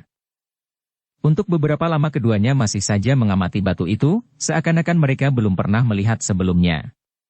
Di celah-celah batu itu memang terdapat binatang berbisa yang tidak terhitung jumlahnya. Jika batu itu disentuh, maka binatang-binatang berbisa itu telah bergerak, bergeser dan siap untuk menyengat dan menggigit. Tetapi kedua anak muda itu tidak merasa ngeri melihat binatang-binatang berbisa itu. Bahkan ketika beberapa ekor ular merambat dekat ujung jari kaki mereka silang menyilang, mereka sama sekali tidak menjadi cemas. Kita akan membawa pecahan dari batu itu, berkata Mahisa Murti. Tetapi bagaimana kita mendapatkannya, sahut Mahisa Pukat. Nampaknya jika ada pecahan kepingannya di sekitarnya, telah lebih dahulu diambil seseorang, termasuk yang berada di pangkal tongkat orang Suryantal itu. Mahisa Murti mengangguk-angguk. Namun ia pun masih merenung bagaimana caranya mereka memecah batu yang kehijau-hijauan sehingga mereka akan mendapat pecahannya betapapun kecilnya. Dengan memiliki pecahannya, mereka akan dapat menilai batu itu lebih cermat. Aku akan memecah batu itu, berkata Mahisa Pukat dengan tiba-tiba. Aku memiliki kemampuan sebagaimana kau. Atau kita akan melakukan bersama-sama. Mahisa Murti mengerutkan keningnya. Namun kemudian ia berkata, jangan. Kita tidak akan memecahkan batu itu menjadi berkeping-keping dan pecah berserakan. Apalagi kita memang tidak tergesa-gesa. Mahisa Pukat termangu-mangu. Namun kemudian ia pun mengangguk-angguk. Katanya, baiklah. Kita masih akan membiarkan batu itu dalam keadaannya. Tetapi bagaimana jika pada satu hari orang lain mendahului kita? Bukankah setiap orang mempunyai hak yang sama untuk mengambilnya? Mahisa Murti mengangguk-angguk. Tetapi katanya, batu itu dijaga oleh berbagai jenis binatang berbisa. Tidak setiap orang dapat mengambilnya. Apalagi batu itu tentu berat dan keras. Tidak ada alat yang dipakai untuk memecah batu biasa dapat dipergunakan atas batu itu. Sementara itu, ular berkeliaran di bawah kakinya. Mahisa Pukat memandang berkeliling. Terasa daerah itu memang sepi dan bahkan mencengkam. Meskipun beberapa puluh langkah dari batu itu terdapat jalan setapak, tetapi nampaknya jalan itu jarang sekali dilalui orang. Setelah beberapa saat mereka berada di tempat itu dan memperhatikan batu itu dengan saksama, seolah-olah belum pernah dilihatnya sebelumnya, maka keduanya pun sepakat untuk sementara meninggalkan batu itu tetap di tempatnya. Ketika mereka mulai bergeser menjauh, tiba-tiba seekor ular yang terkejut telah menyambar kaki Mahisa Pukat. Mahisa Pukat pun terkejut. Tetapi ia hanya mengibaskan ular itu. Karena agaknya ular itu tidak segera melepaskan gigitannya, maka ular itu telah dicekiknya sampai mati. Bukan salahku, berkata Mahisa Pukat sambil melemparkan ular itu jauh-jauh. Mahisa Murti menarik nafas dalam-dalam. Katanya, ular-ular yang berkeliaran itu akan membantu kita. Demikianlah, maka keduanya pun meninggalkan tempat itu. Seperti yang mereka rencanakan, keduanya telah menuju ke padepokan yang telah mereka tinggalkan setelah mereka mengambilnya dari tangan orang-orang Suryantal dan perguruan-perguruan lain yang pernah berada di padepokan itu pula. Ternyata kedatangan Mahisa Murti dan Mahisa Pukat telah mengejutkan orang-orang yang berada di padepokan itu. Orang yang untuk sementara memimpin padepokan itu telah mempersilahkannya naik ke barak induk di padepokan itu. Dengan nada cemas orang itu kemudian bertanya, apakah yang kemudian yang harus kami lakukan? Mahisa Murtilah yang kemudian sambil tersenyum menjawab. Tidak Kisanak. Tidak ada hal yang penting yang akan kami lakukan. Kami datang untuk sekedar melihat-lihat keadaan. Oh, orang itu menarik nafas dalam-dalam. Aku sudah menjadi berdebar-debar. Aku kira kalian datang untuk memanggil kami dan membawa kami ke Lemah Warah untuk dimasukkan ke dalam penjara. Mahisa Pukat sambil tertawa berkata, kalian hanya akan menghabiskan beras di Lemah Warah. Syukurlah jika kami masih diberi kesempatan hidup bebas di padepokan ini, berkata orang yang untuk sementara memimpin padepokan itu. Namun kemudian ia pun bertanya, jadi apakah keperluan kalian sebenarnya? Apakah benar hanya sekedar melihat-lihat keadaan? Aku akan tinggal di padepokan ini, berkata Mahisa Murti. Apakah kalian berkeberatan? Pemimpin padepokan itu termangu-mangu. Hampir tidak percaya ia bertanya. Kalian akan tinggal di sini? Mahisa Pukatlah yang menjawab. Hanya untuk sementara. Nah, apakah kalian memang berkeberatan? Tidak. Sama sekali tidak, jawab pemimpin padepokan itu. Namun katanya kemudian dengan nada ragu. Tetapi benar yang kau katakan? Sekedar tinggal di sini tanpa maksud apa-apa? Kau tidak percaya? Buat apa kami harus berbohong karena kami dapat berbuat apa saja sekehendak kami, jawab Mahisa Pukat. Karena itu jangan mudah berprasangka. Jika kalian mencurigai kami, maka justru kami akan dapat berbuat sesuatu di luar niat kami semula. Tidak. Kami tidak mencurigai kalian, jawab orang yang untuk sementara memimpin padepokan itu dengan serta-merta. Silahkan. Apa saja yang kalian kehendaki, orang itu berhenti sejenak, lalu. Sebenarnya jika kami secara khusus menanyakan kepentingan kalian yang sebenarnya, justru kami menaruh harapan atas kedatangan kalian berdua. Kenapa? Bertanya Mahisa Murti. Orang itu termangu-mangu sejenak. Lalu katanya. Kami telah dicemaskan oleh kehadiran orang yang tidak kami kenal. Oh, Mahisa Murti mengerutkan keningnya. Untuk apa? Itulah, berkata pemimpin padepokan itu. Mereka minta kesediaan kami untuk memberikan tempat kepada mereka. Tempat untuk apa? Bertanya Mahisa Pukat. Mereka ingin tinggal bersama kami. Menurut mereka, padepokan ini tidak ada lagi yang dapat mengaku berhak atasnya. Setelah Suryantal dihancurkan dan pemimpinnya dibawa ke Lemah Warah, maka padepokan ini telah kehilangan pemiliknya. Siapapun boleh mengaku dan ikut memilikinya, berkata pemimpin padepokan itu. Mahisa Murti dan Mahisa Pukat mengangguk-angguk kecil. Dengan nada rendah Mahisa Murti berkata, satu isyarat hadirnya persoalan baru di padepokan ini. Tetapi apakah kalian tidak yakin akan kemampuan kalian menolak kehadiran mereka? Bertanya Mahisa Pukat. Orang yang memimpin padepokan itu termangu-mangu sejenak. Namun kemudian jawabnya. Kekuatan kami yang tinggal hanyalah sisa-sisa yang sudah tidak lagi mempunyai kepercayaan kepada diri sendiri. Mahisa Murti dan Mahisa Pukat mengangguk-angguk. Mereka menyadari bahwa orang-orang yang ada di padepokan itu adalah orang-orang yang pernah dikalahkan, sehingga seakan-akan mereka tidak lagi merasa memiliki kekuatan untuk berlindung kepada kemampuan mereka sendiri. Apalagi di antara mereka terdapat orang-orang yang cacat setelah perang melawan para prajurit Lemah Warah, atau bahkan yang terluka parah dan belum sembuh dan pulih kembali. Namun demikian Mahisa Murti masih berkata, sebaiknya kalian melihat kembali kepada diri sendiri. Menilai kemampuan yang kalian miliki. Karena kemampuan yang pernah kalian miliki itu masih tetap ada di dalam diri kalian. Tetapi orang yang untuk sementara memimpin padepokan itu berkata, "Kami sudah kehilangan semuanya. Kami tidak lagi mampu bangkit lagi."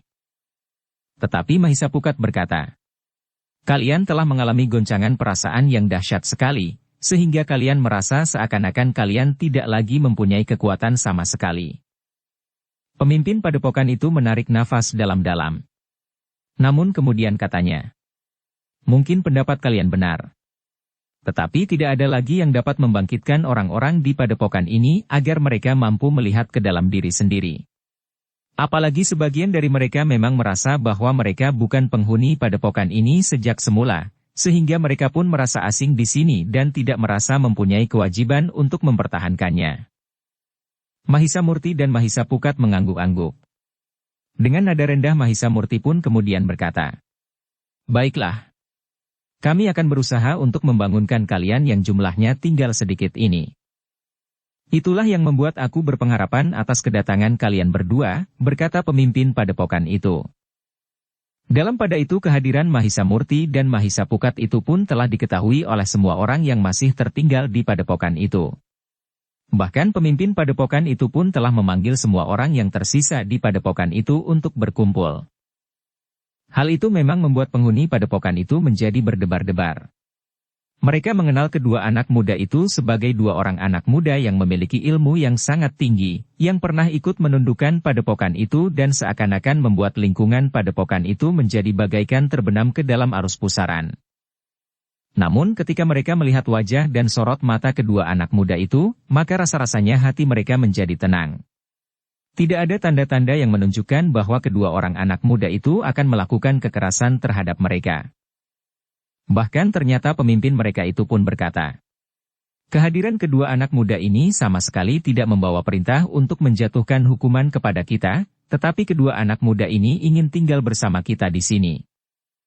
Beberapa orang di antara mereka itu pun saling berpandangan. Tanpa mereka sadari terpercik harapan di hati para penghuni padepokan itu.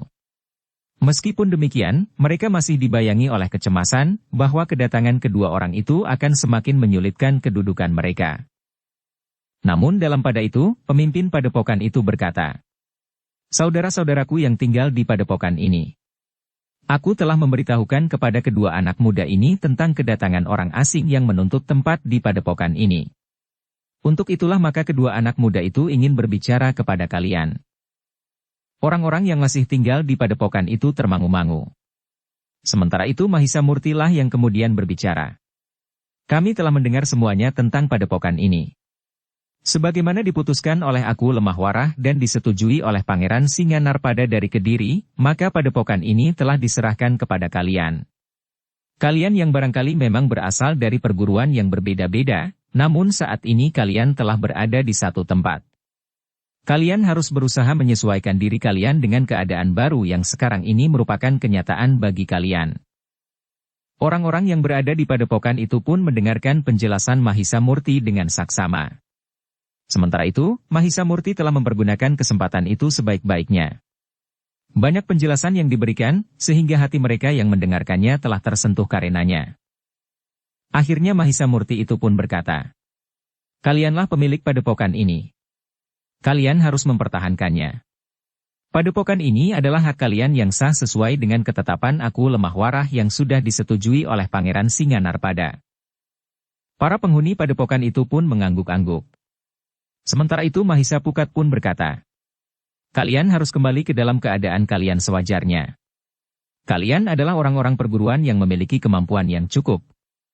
Namun demikian, kalian memang harus dibangunkan dari pingsan. Untuk itu, kita akan berusaha untuk bangkit kembali. Mulai besok kita akan mengadakan latihan olah kanuragan, sesuai dengan dasar kemampuan yang kita peroleh dari perguruan kita masing-masing." Kata-kata Mahisapukat memang terdengar hangat di telinga orang-orang yang sudah kehilangan kepercayaan diri sendiri itu. Sebagian di antara mereka rasa-rasanya tidak lagi mampu untuk berbuat sesuatu. Kemampuan mereka yang sedikit itu seakan-akan telah menguap dan tidak tersisa sama sekali. Namun Mahisapukat yakin, jika mereka mulai bergerak dan mengingat kembali unsur-unsur dari ilmu kanuragan yang pernah mereka kuasai, maka segalanya akan berjalan lancar. Demikianlah, maka kedatangan Mahisa Murti dan Mahisa Pukat di padepokan itu telah menumbuhkan satu suasana yang baru. Jika semula semakin lama kehidupan di padepokan itu terasa menjadi semakin lesu, maka Mahisa Murti dan Mahisa Pukat telah membangunkan mereka dengan kehangatan olah kanuragan. Demikianlah, di hari-hari berikutnya, sejak Mahisa Murti dan Mahisa Pukat berada di padepokan itu, maka isi padepokan itu pun telah mulai dengan latihan-latihan kanuragan. Semula sebagian di antara mereka memang merasa segan. Seakan-akan mereka telah melakukan sesuatu yang tidak akan ada gunanya sama sekali. Meskipun demikian mereka terpaksa melakukannya juga serba sedikit. Tetapi ketika mereka memasuki hari ketiga, maka Mahisa Murti pun berkata, "Kisanak, orang-orang di sekitar padepokan ini telah melihat bahwa kalian telah memasuki lagi latihan-latihan olah kanuragan. Dengan demikian maka orang-orang itu menganggap bahwa kalian telah memiliki kembali kemampuan kalian. Karena itu, maka setiap orang yang ingin memiliki padepokan ini selain kalian akan datang dengan kekuatan-kekuatan yang dianggapnya akan dapat mengalahkan kalian. Karena itu, jika kalian tidak bersungguh-sungguh, maka kalian justru akan menjadi korban yang sia-sia. Kalian akan dibantai tanpa dapat membalas, apalagi mempertahankan diri. Kalian akan diperlakukan seperti seekor kerbau yang akan disembelih. Padahal seekor kerbau memiliki kekuatan yang akan mampu melindungi dirinya sendiri."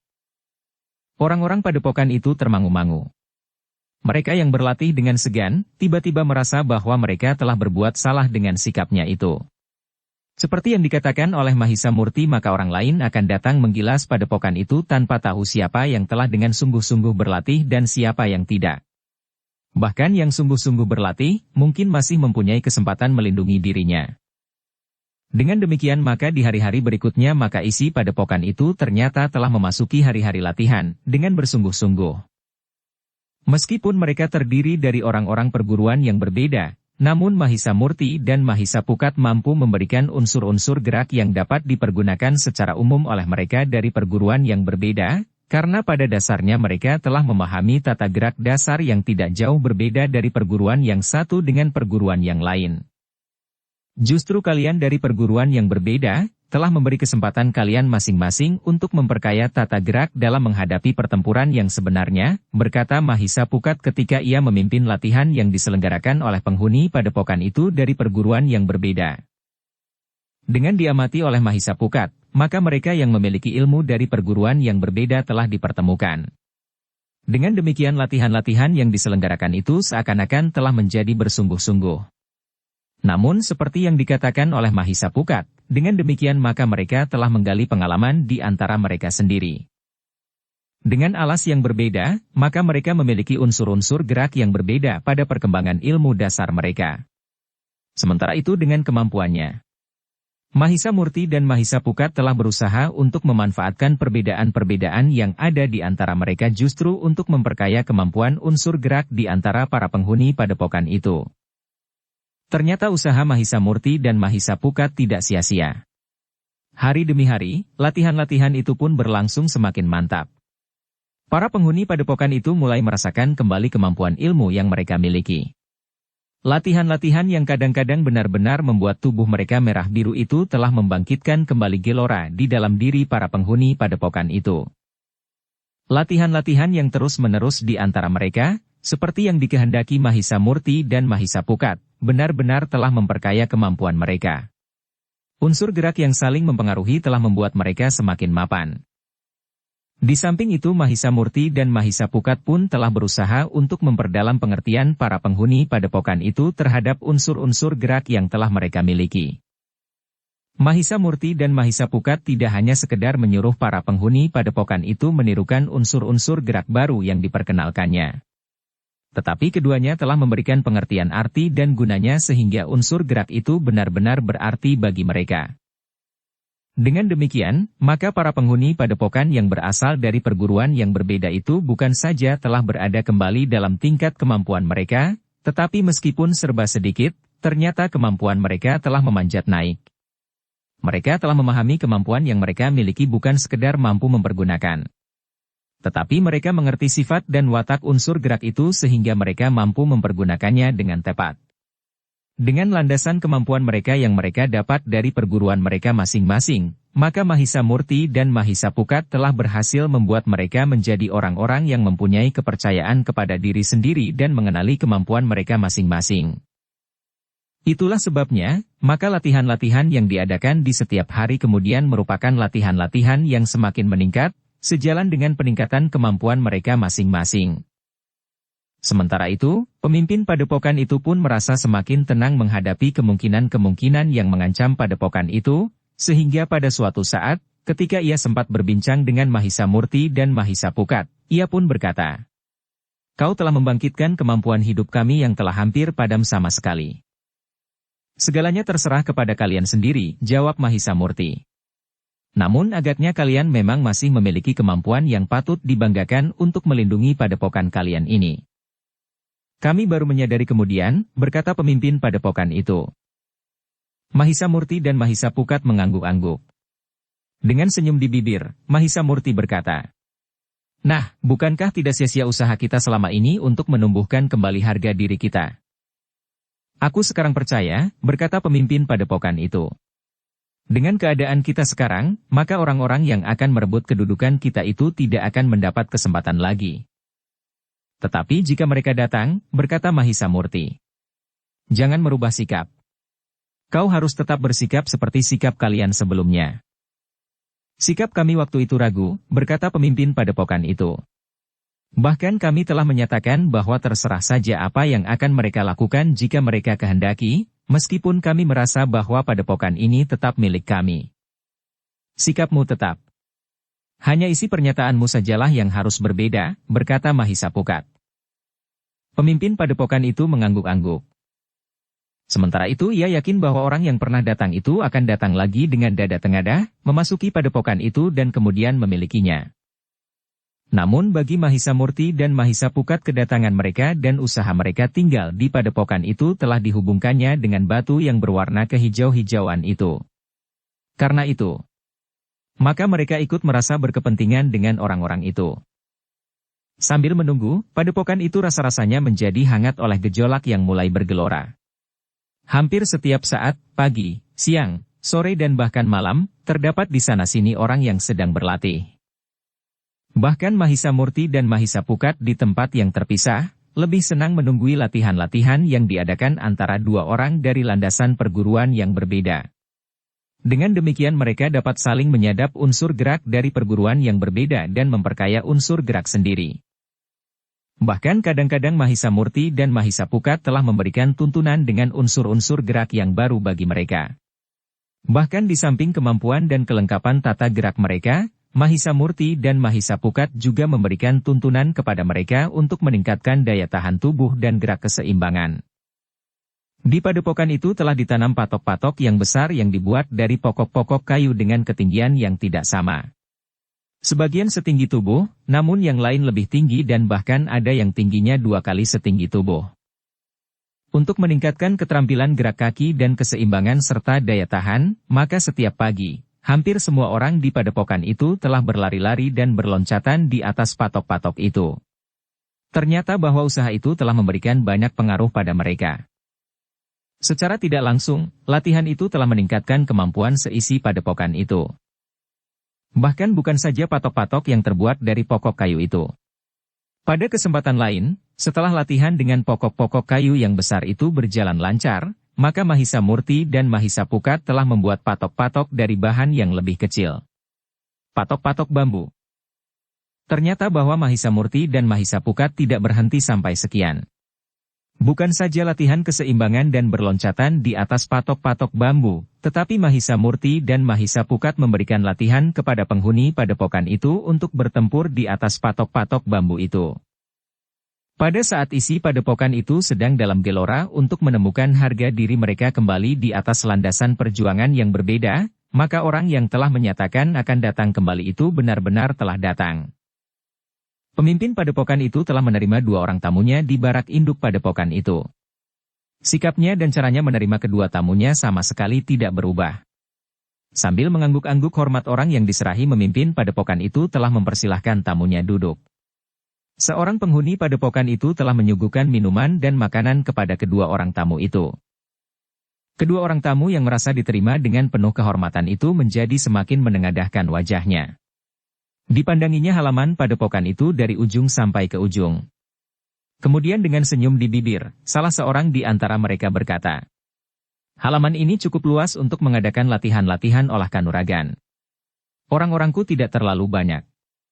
Tidak lebih banyak dari orang-orangmu di sini. Kemampuan kamilah yang lebih besar dari kemampuan kalian. Karena itu, maka sudah sewajarnya jika kami akan mendapat kesempatan lebih besar untuk mengurus padepokan yang sudah tidak bertuan ini." Orang itu berhenti sejenak, lalu, "Aku sudah menyiapkan segala-galanya. Pada saatnya orang-orangku akan datang kemari." "Di manakah mereka sekarang?" bertanya pemimpin padepokan itu. Kedua orang itu tertawa. Seorang di antaranya menjawab, "Kau tidak perlu mengetahuinya. Besok jika mereka datang, kau akan mengenal mereka tanpa mengetahui asal-usul mereka." "Apakah sebenarnya yang akan kalian lakukan?" bertanya pemimpin padepokan itu. "Kenapa kau masih juga bertanya?" Salah seorang dari kedua orang itu justru ganti bertanya. "Apakah yang aku katakan beberapa saat yang lalu masih kurang jelas? Kami akan datang dan tinggal di padepokan ini. Kami akan memilikinya karena padepokan ini memang tidak bertuan." Orang yang diserahi memimpin padepokan itu pun mengangguk-angguk. Namun kemudian ia pun bertanya, "Apakah kalian telah mempertimbangkan kemungkinan-kemungkinan dari banyak segi?" "Pertimbangan apa lagi?" bertanya salah seorang dari kedua orang yang datang itu. "Kami datang untuk mempersiapkan tempat bagi orang-orang kami. Kami akan memilih barak-barak yang pantas untuk kami, sedangkan yang tersisa untuk sementara dapat kalian pergunakan bagi orang-orang yang sekarang masih ada di sini untuk sementara. Namun kemudian persoalannya masih akan kita bicarakan lebih lanjut."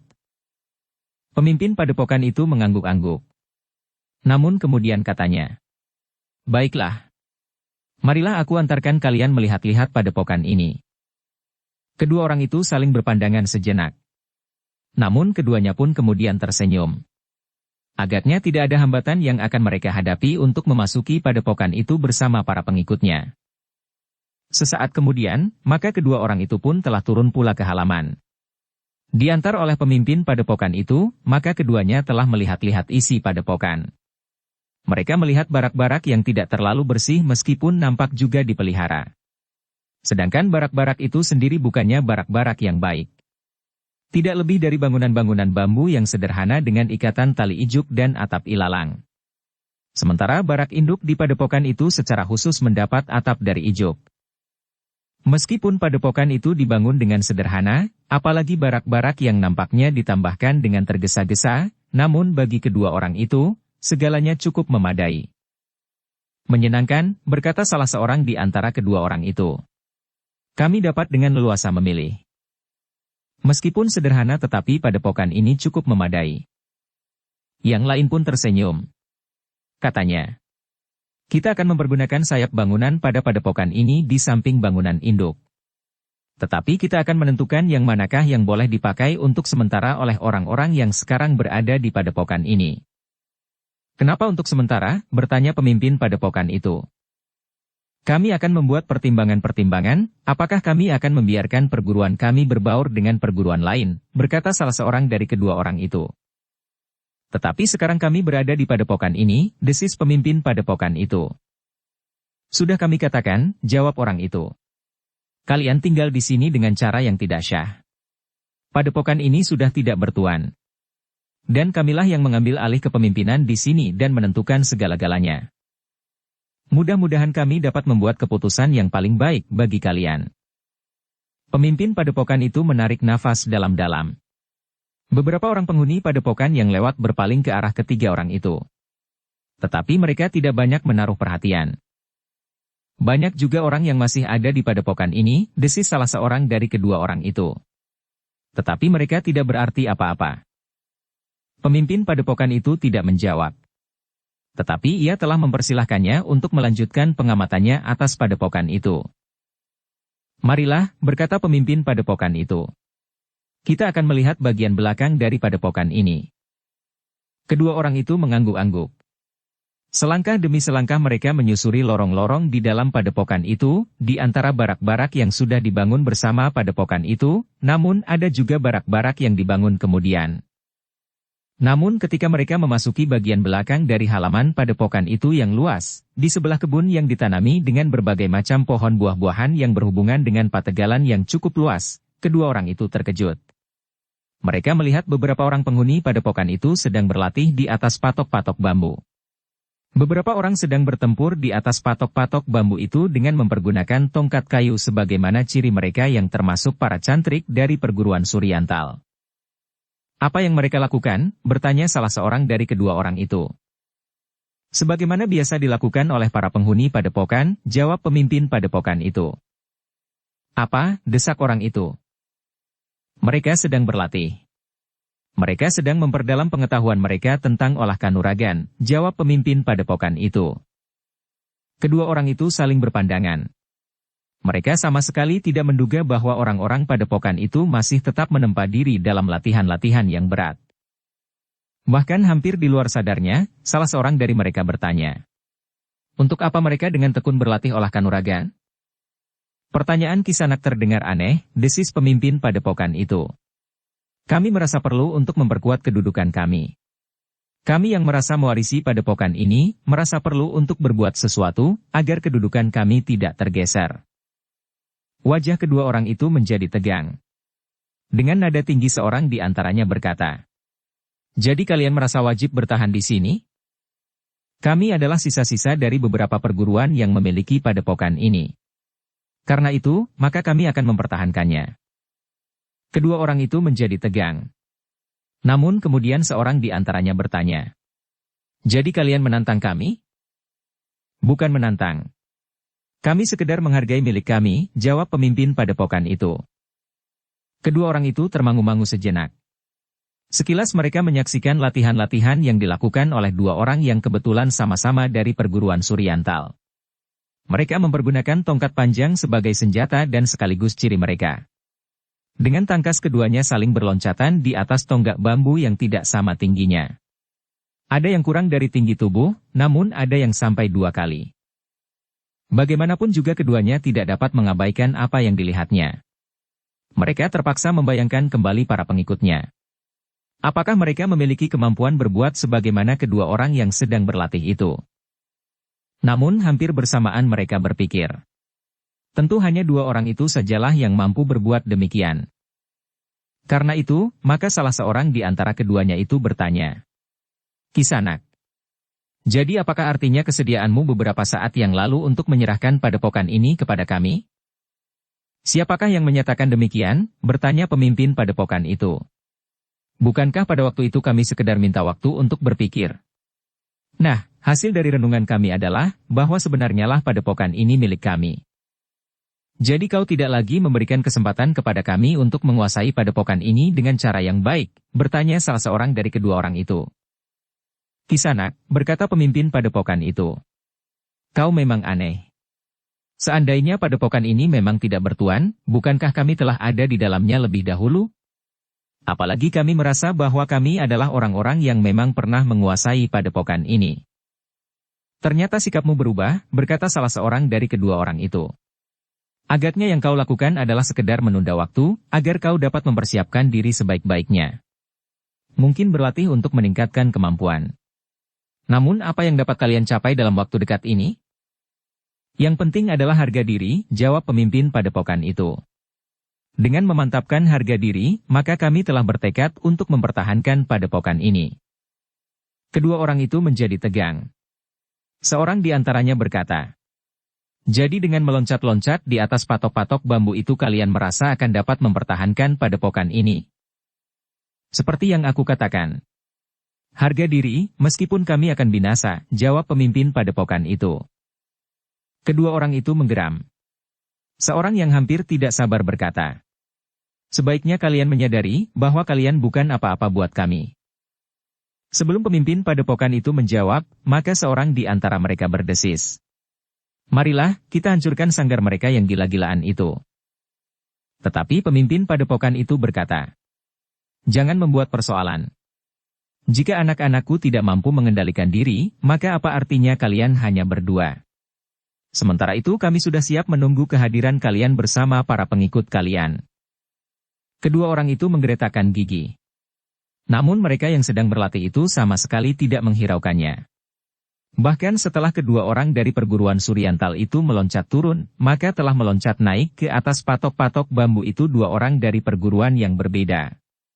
Dengan bersenjata bindi kayu dan landean tombak pendek tanpa ujung runcing, keduanya telah bertempur di atas patok-patok bambu itu. Gila, geram salah seorang dari kedua orang itu. Penghinaan ini akan membuat kalian menyesal. Kami akan tetap pada pendirian kami. Datang ke padepokan ini dan memilikinya. Kalian bahkan tidak akan mendapat tempat lagi di padepokan ini. Kalian akan kami usir seperti mengusir anjing sakit-sakitan. Kami akan menutup pintu gerbang dan menghalau orang-orang yang ingin datang merebutnya seperti menghalau burung di sawah, jawab pemimpin padepokan. Lalu, bukankah itu masih lebih sopan daripada menghalau anjing sakit-sakitan? Persetan, orang itu pun kemudian telah mengumpat kasar. Tanpa minta diri kedua orang itu pun segera meninggalkan padepokan itu. Keduanya benar-benar merasa terhina oleh sikap orang yang untuk sementara memimpin padepokan itu. Orang itu pada mulanya nampaknya sama sekali tidak akan menentangnya. Bahkan nampak pasrah dan putus asa. Namun ternyata bahwa para penghuni padepokan itu telah melakukan latihan-latihan yang berat untuk menghadapi kehadiran mereka. Mereka agaknya memang ingin membunuh diri, geram salah seorang di antara keduanya. Karena itu, maka kita harus membuktikan bahwa kita akan dapat melumatkan padepokan ini, membunuh semua penghuninya, selain pemimpin itu, dan kemudian mendudukinya.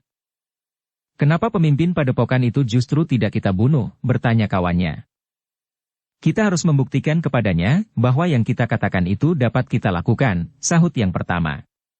Baru setelah ia melihat kenyataan itu, ia akan kita bunuh dengan cara kita. Kita akan mengikatnya di halaman. Biarlah kulitnya dibakar panas matahari di waktu siang dan direndam embun di waktu malam. Sampai mati, bertanya kawannya. Sampai mati. Kita tidak perlu mempercepat kematiannya, jawab orang yang pertama. Kesalahannya memang terlalu besar terhadap kita.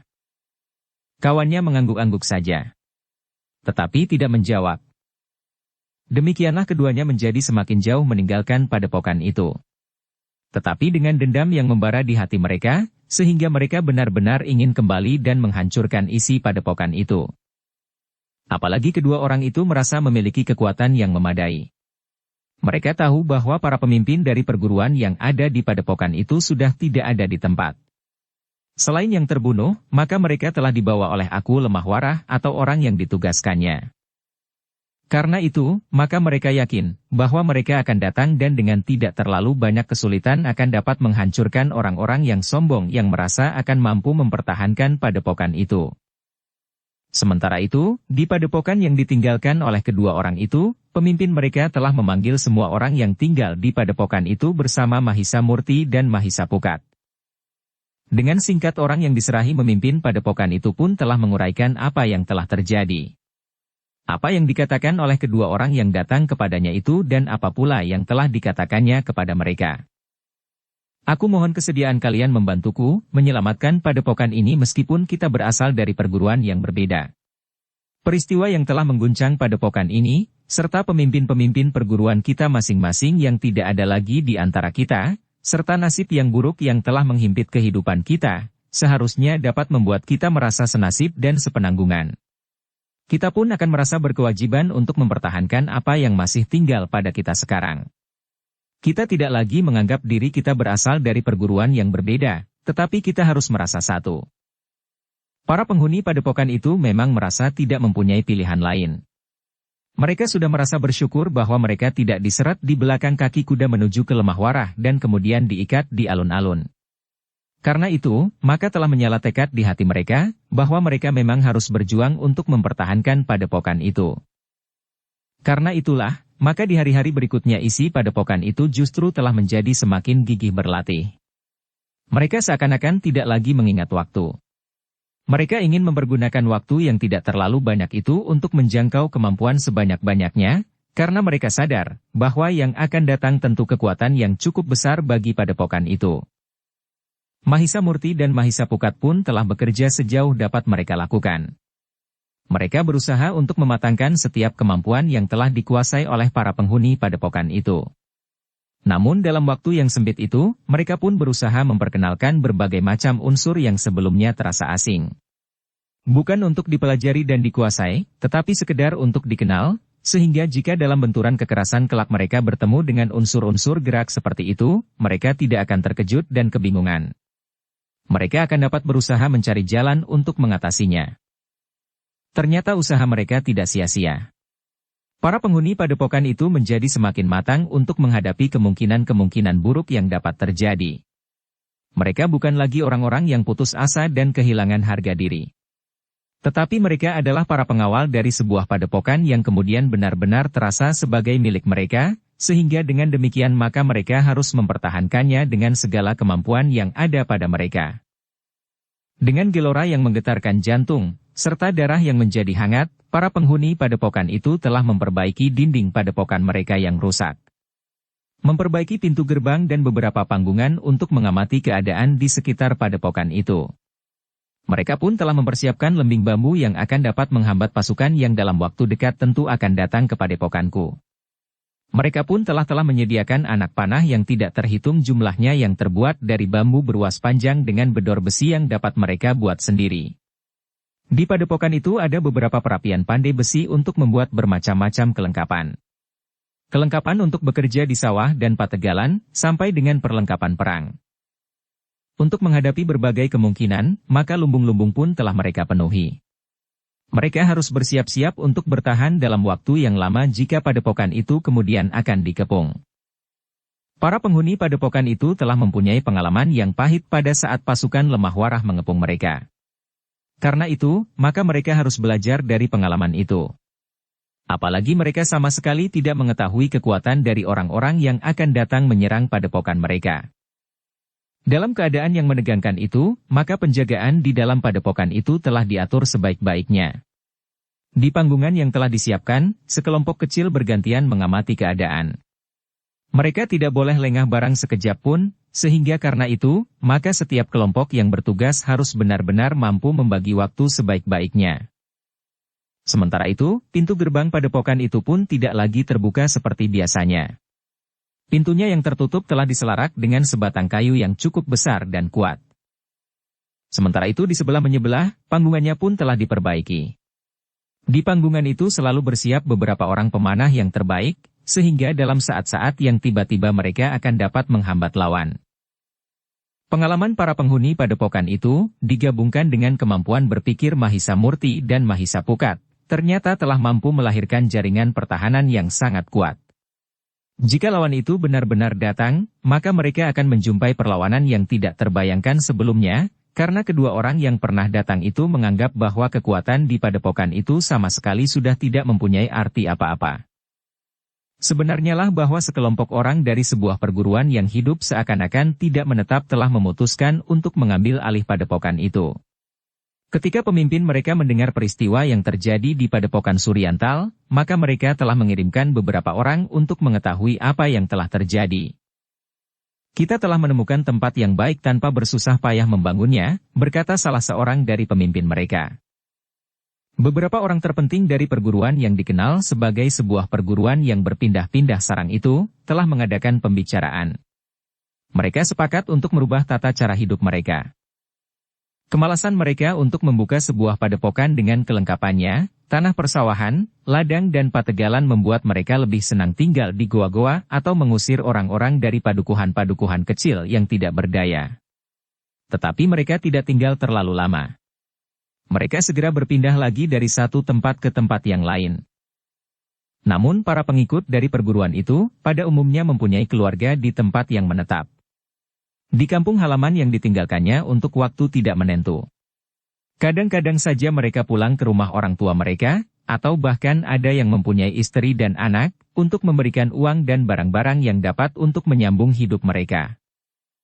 Sesungguhnya, mereka hidup dalam sekelompok perguruan yang tidak menentu. Seperti segerombolan burung-burung liar mereka terbang dari satu tempat ke tempat yang lain untuk mencari tempat yang memberikan makanan bagi mereka. Namun demikian, para pengikut dari perguruan itu adalah orang-orang yang setia dalam kedunguan mereka. Sambil berpindah-pindah tempat, mereka masih saja sempat menempa diri dalam latihan-latihan yang cukup berat. Kini mereka mendapat kesempatan untuk melakukan satu kerja yang belum pernah mereka lakukan. Mereka tidak akan merampok harta benda, tetapi mereka akan merebut dan menduduki sebuah padepokan yang bagi mereka tentu lebih baik dari sebuah padukuhan kecil. Di padepokan itu terdapat berbagai kelengkapan yang memang mereka perlukan. Bahkan termasuk sumber kehidupan bagi mereka sehari-hari, sehingga apa yang mereka dapatkan dari kerja mereka yang kasar dan liar itu, akan dapat mereka simpan sebagai kekayaan mereka.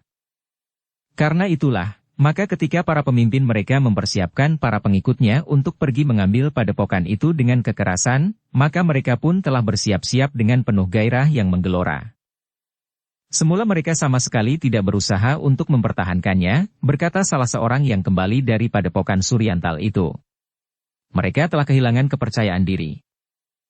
Jika demikian maka kita tidak akan bertempur, berkata seorang di antara para pengikutnya. Tetapi agaknya pemimpin padepokan itu telah berubah pendirian. Agaknya selama kami bersiap-siap untuk berangkat ke padepokan itu, ia telah berusaha untuk membangunkan orang-orangnya yang menjadi putus asa dan tidak mempunyai pegangan lagi. Mereka berusaha untuk mendapatkan kepercayaan kepada diri sendiri dengan mengadakan latihan-latihan yang berat.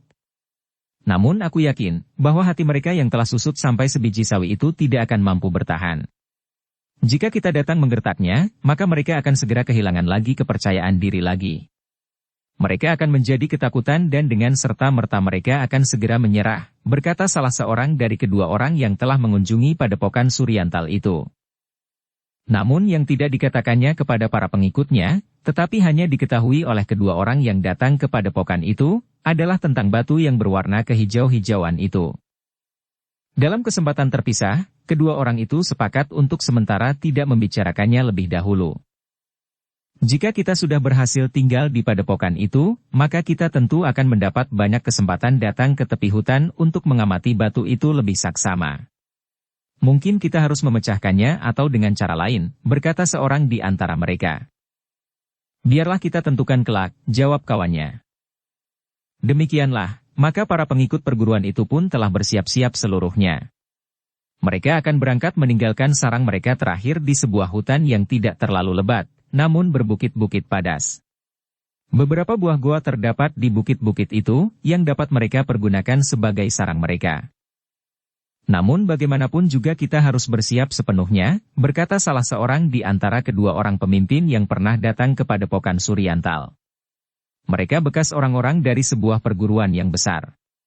Meskipun mereka telah dihancurkan oleh Aku Lemah Warah, namun sisa-sisanya, apabila mereka berhasil membangun diri mereka kembali, akan merupakan kekuatan yang harus diperhitungkan pula.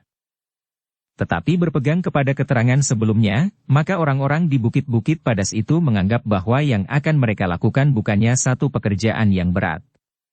Mereka akan dengan mudah memecahkan pintu gerbang padepokan, memasukinya dan menghancurkan perlawanan yang sia-sia. Membantai orang-orang yang keras kepala dan kemudian tinggal di sebuah padepokan yang baik dan memberikan kenyamanan bagi mereka. Dengan mimpi-mimpi yang menyenangkan, maka mereka pun kemudian telah berangkat ke padepokan Suryantal. Untuk sementara mereka memang tidak membawa kekayaan mereka selain senjata. Namun sementara itu, orang-orang yang berada di padepokan Suryantal pun telah bersiap pula. Kekuatan mereka dibanding pada saat mereka menghadapi pasukan Aku Lemah Warah memang tidak lebih dari sepertiganya, setelah yang lain terbunuh dan melarikan diri. Tetapi yang akan datang menyerang pun tidak sekuat dan sebesar pasukan Lemah Warah. Meskipun kekuatan mereka jauh susut, namun berdasarkan atas pengalaman mereka, maka orang-orang di padepokan itu dapat membagi tenaga mereka sebaik-baiknya. Mereka tidak menghamburkan tenaga tanpa arti yang hanya akan membuat kelelahan saja, sehingga justru pada saatnya, mereka tidak lagi mempunyai tenaga yang segar untuk melawan. Dengan demikian, maka mereka tidak lagi dalam kelompok-kelompok yang besar berada di panggungan di belakang dinding padepokan untuk mengamati keadaan. Jika mereka sekelompok petugas berada di panggungan, maka tidak lebih dari 2 orang di antara mereka sajalah yang bergantian mengamati keadaan, sedangkan yang lain sempat beristirahat dan tidur di panggungan yang memang dibuat agak besar. Cara itu ternyata lebih baik dari cara yang telah pernah mereka lakukan dengan kelompok-kelompok yang besar bersama-sama mengawasi keadaan. Dengan menghemat tenaga, maka mereka dapat menyimpan kekuatan. Jika terpaksa harus dipergunakannya, maka mereka memilih mempergunakan tenaga mereka untuk mengadakan latihan-latihan. Tetapi Mahisa Murti dan Mahisa Pukat pun kemudian telah membatasi latihan-latihan itu pula, agar mereka tidak kehabisan tenaga justru pada saat diperlukan. Dalam pada itu, maka orang-orang yang mengingini padepokan itu, semakin lama menjadi dekat pula dengan padepokan Suryantal, sehingga akhirnya, pada satu saat, seorang pengawas di sisi pintu gerbang melihat kehadiran mereka. Tetapi yang dilihatnya jauh berbeda dengan kehadiran pasukan Aku Lemah Warah yang memperlihatkan tanda-tanda kebesaran dari sebuah pakuan sehingga kehadiran pasukan Lemah Warah itu dapat membuat tengkuk mereka meremang. Namun yang datang itu adalah sekelompok orang dalam sebuah iring-iringan yang tidak teratur. Mereka menebar begitu saja di hadapan padepokan Suryantal tanpa terdengar aba-aba, orang-orang itu telah menghambur mencari tempat mereka masing-masing untuk duduk beristirahat. Kelompok-kelompok kecil dari orang-orang itu membuat lingkaran-lingkaran pembicaraan. Agaknya mereka memang sedang memperbincangkan padepokan Suryantal yang mereka hadapi. Menarik, desis salah seorang di antara mereka. Dindingnya cukup kuat, desis yang lain. Bukan apa-apa, sahut kawannya. Kita akan memecahkan pintu gerbang dan memasuki padepokan itu dengan penuh kebanggaan atas kebesaran pasukan kita. Pasukan yang sekuat ini tentu belum pernah dilihat oleh orang-orang padepokan yang dungu itu. Yang lain tidak menjawab. Namun kemudian mereka telah mendapat perintah bahwa mereka memang harus beristirahat. Utusan kita akan menemui pemimpin padepokan itu. Setelah mereka melihat kekuatan kita, mungkin mereka berubah pendirian, sehingga kita akan memasuki padepokan itu tanpa bertempur. Kita akan mengusir beberapa orang di antara mereka yang kita anggap tidak berbahaya. Tetapi orang-orang yang sudah bersiap-siap menentang kita akan tetap mendapat hukuman yang sepantasnya. Mereka harus mati. Tetapi hal itu akan kita lakukan kelak, berkata salah seorang di antara para pemimpin mereka. Dengan demikian, maka orang-orang yang berada di depan padepokan itu memang telah menebar. Agaknya mereka memang mendapat tugas untuk mengawasi seputar padepokan itu, sehingga tidak ada orang yang akan dapat lolos. Sambil berbaring, duduk-duduk dengan bersandar pepohonan, memeluk lutut dan menguap, mereka menunggu perintah yang bakal datang selanjutnya.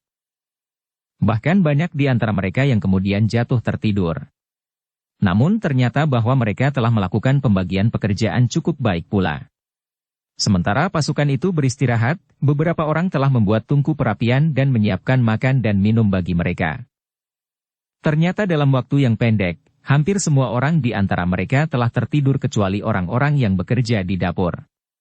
Bahkan yang kemudian mengawasi keadaan adalah justru orang-orang yang sedang memasak itu.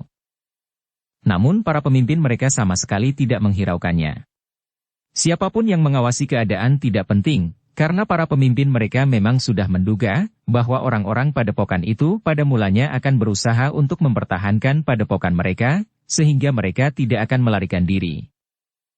Hanya dengan menakut-nakuti mereka, maka orang-orang di padepokan itu mungkin akan kembali kepada sikapnya semula, meskipun akibatnya bagi mereka akan berbeda. Bersambung ke bab 98. Dukung kami dengan subscribe, follow, like, komen dan share. Terima kasih.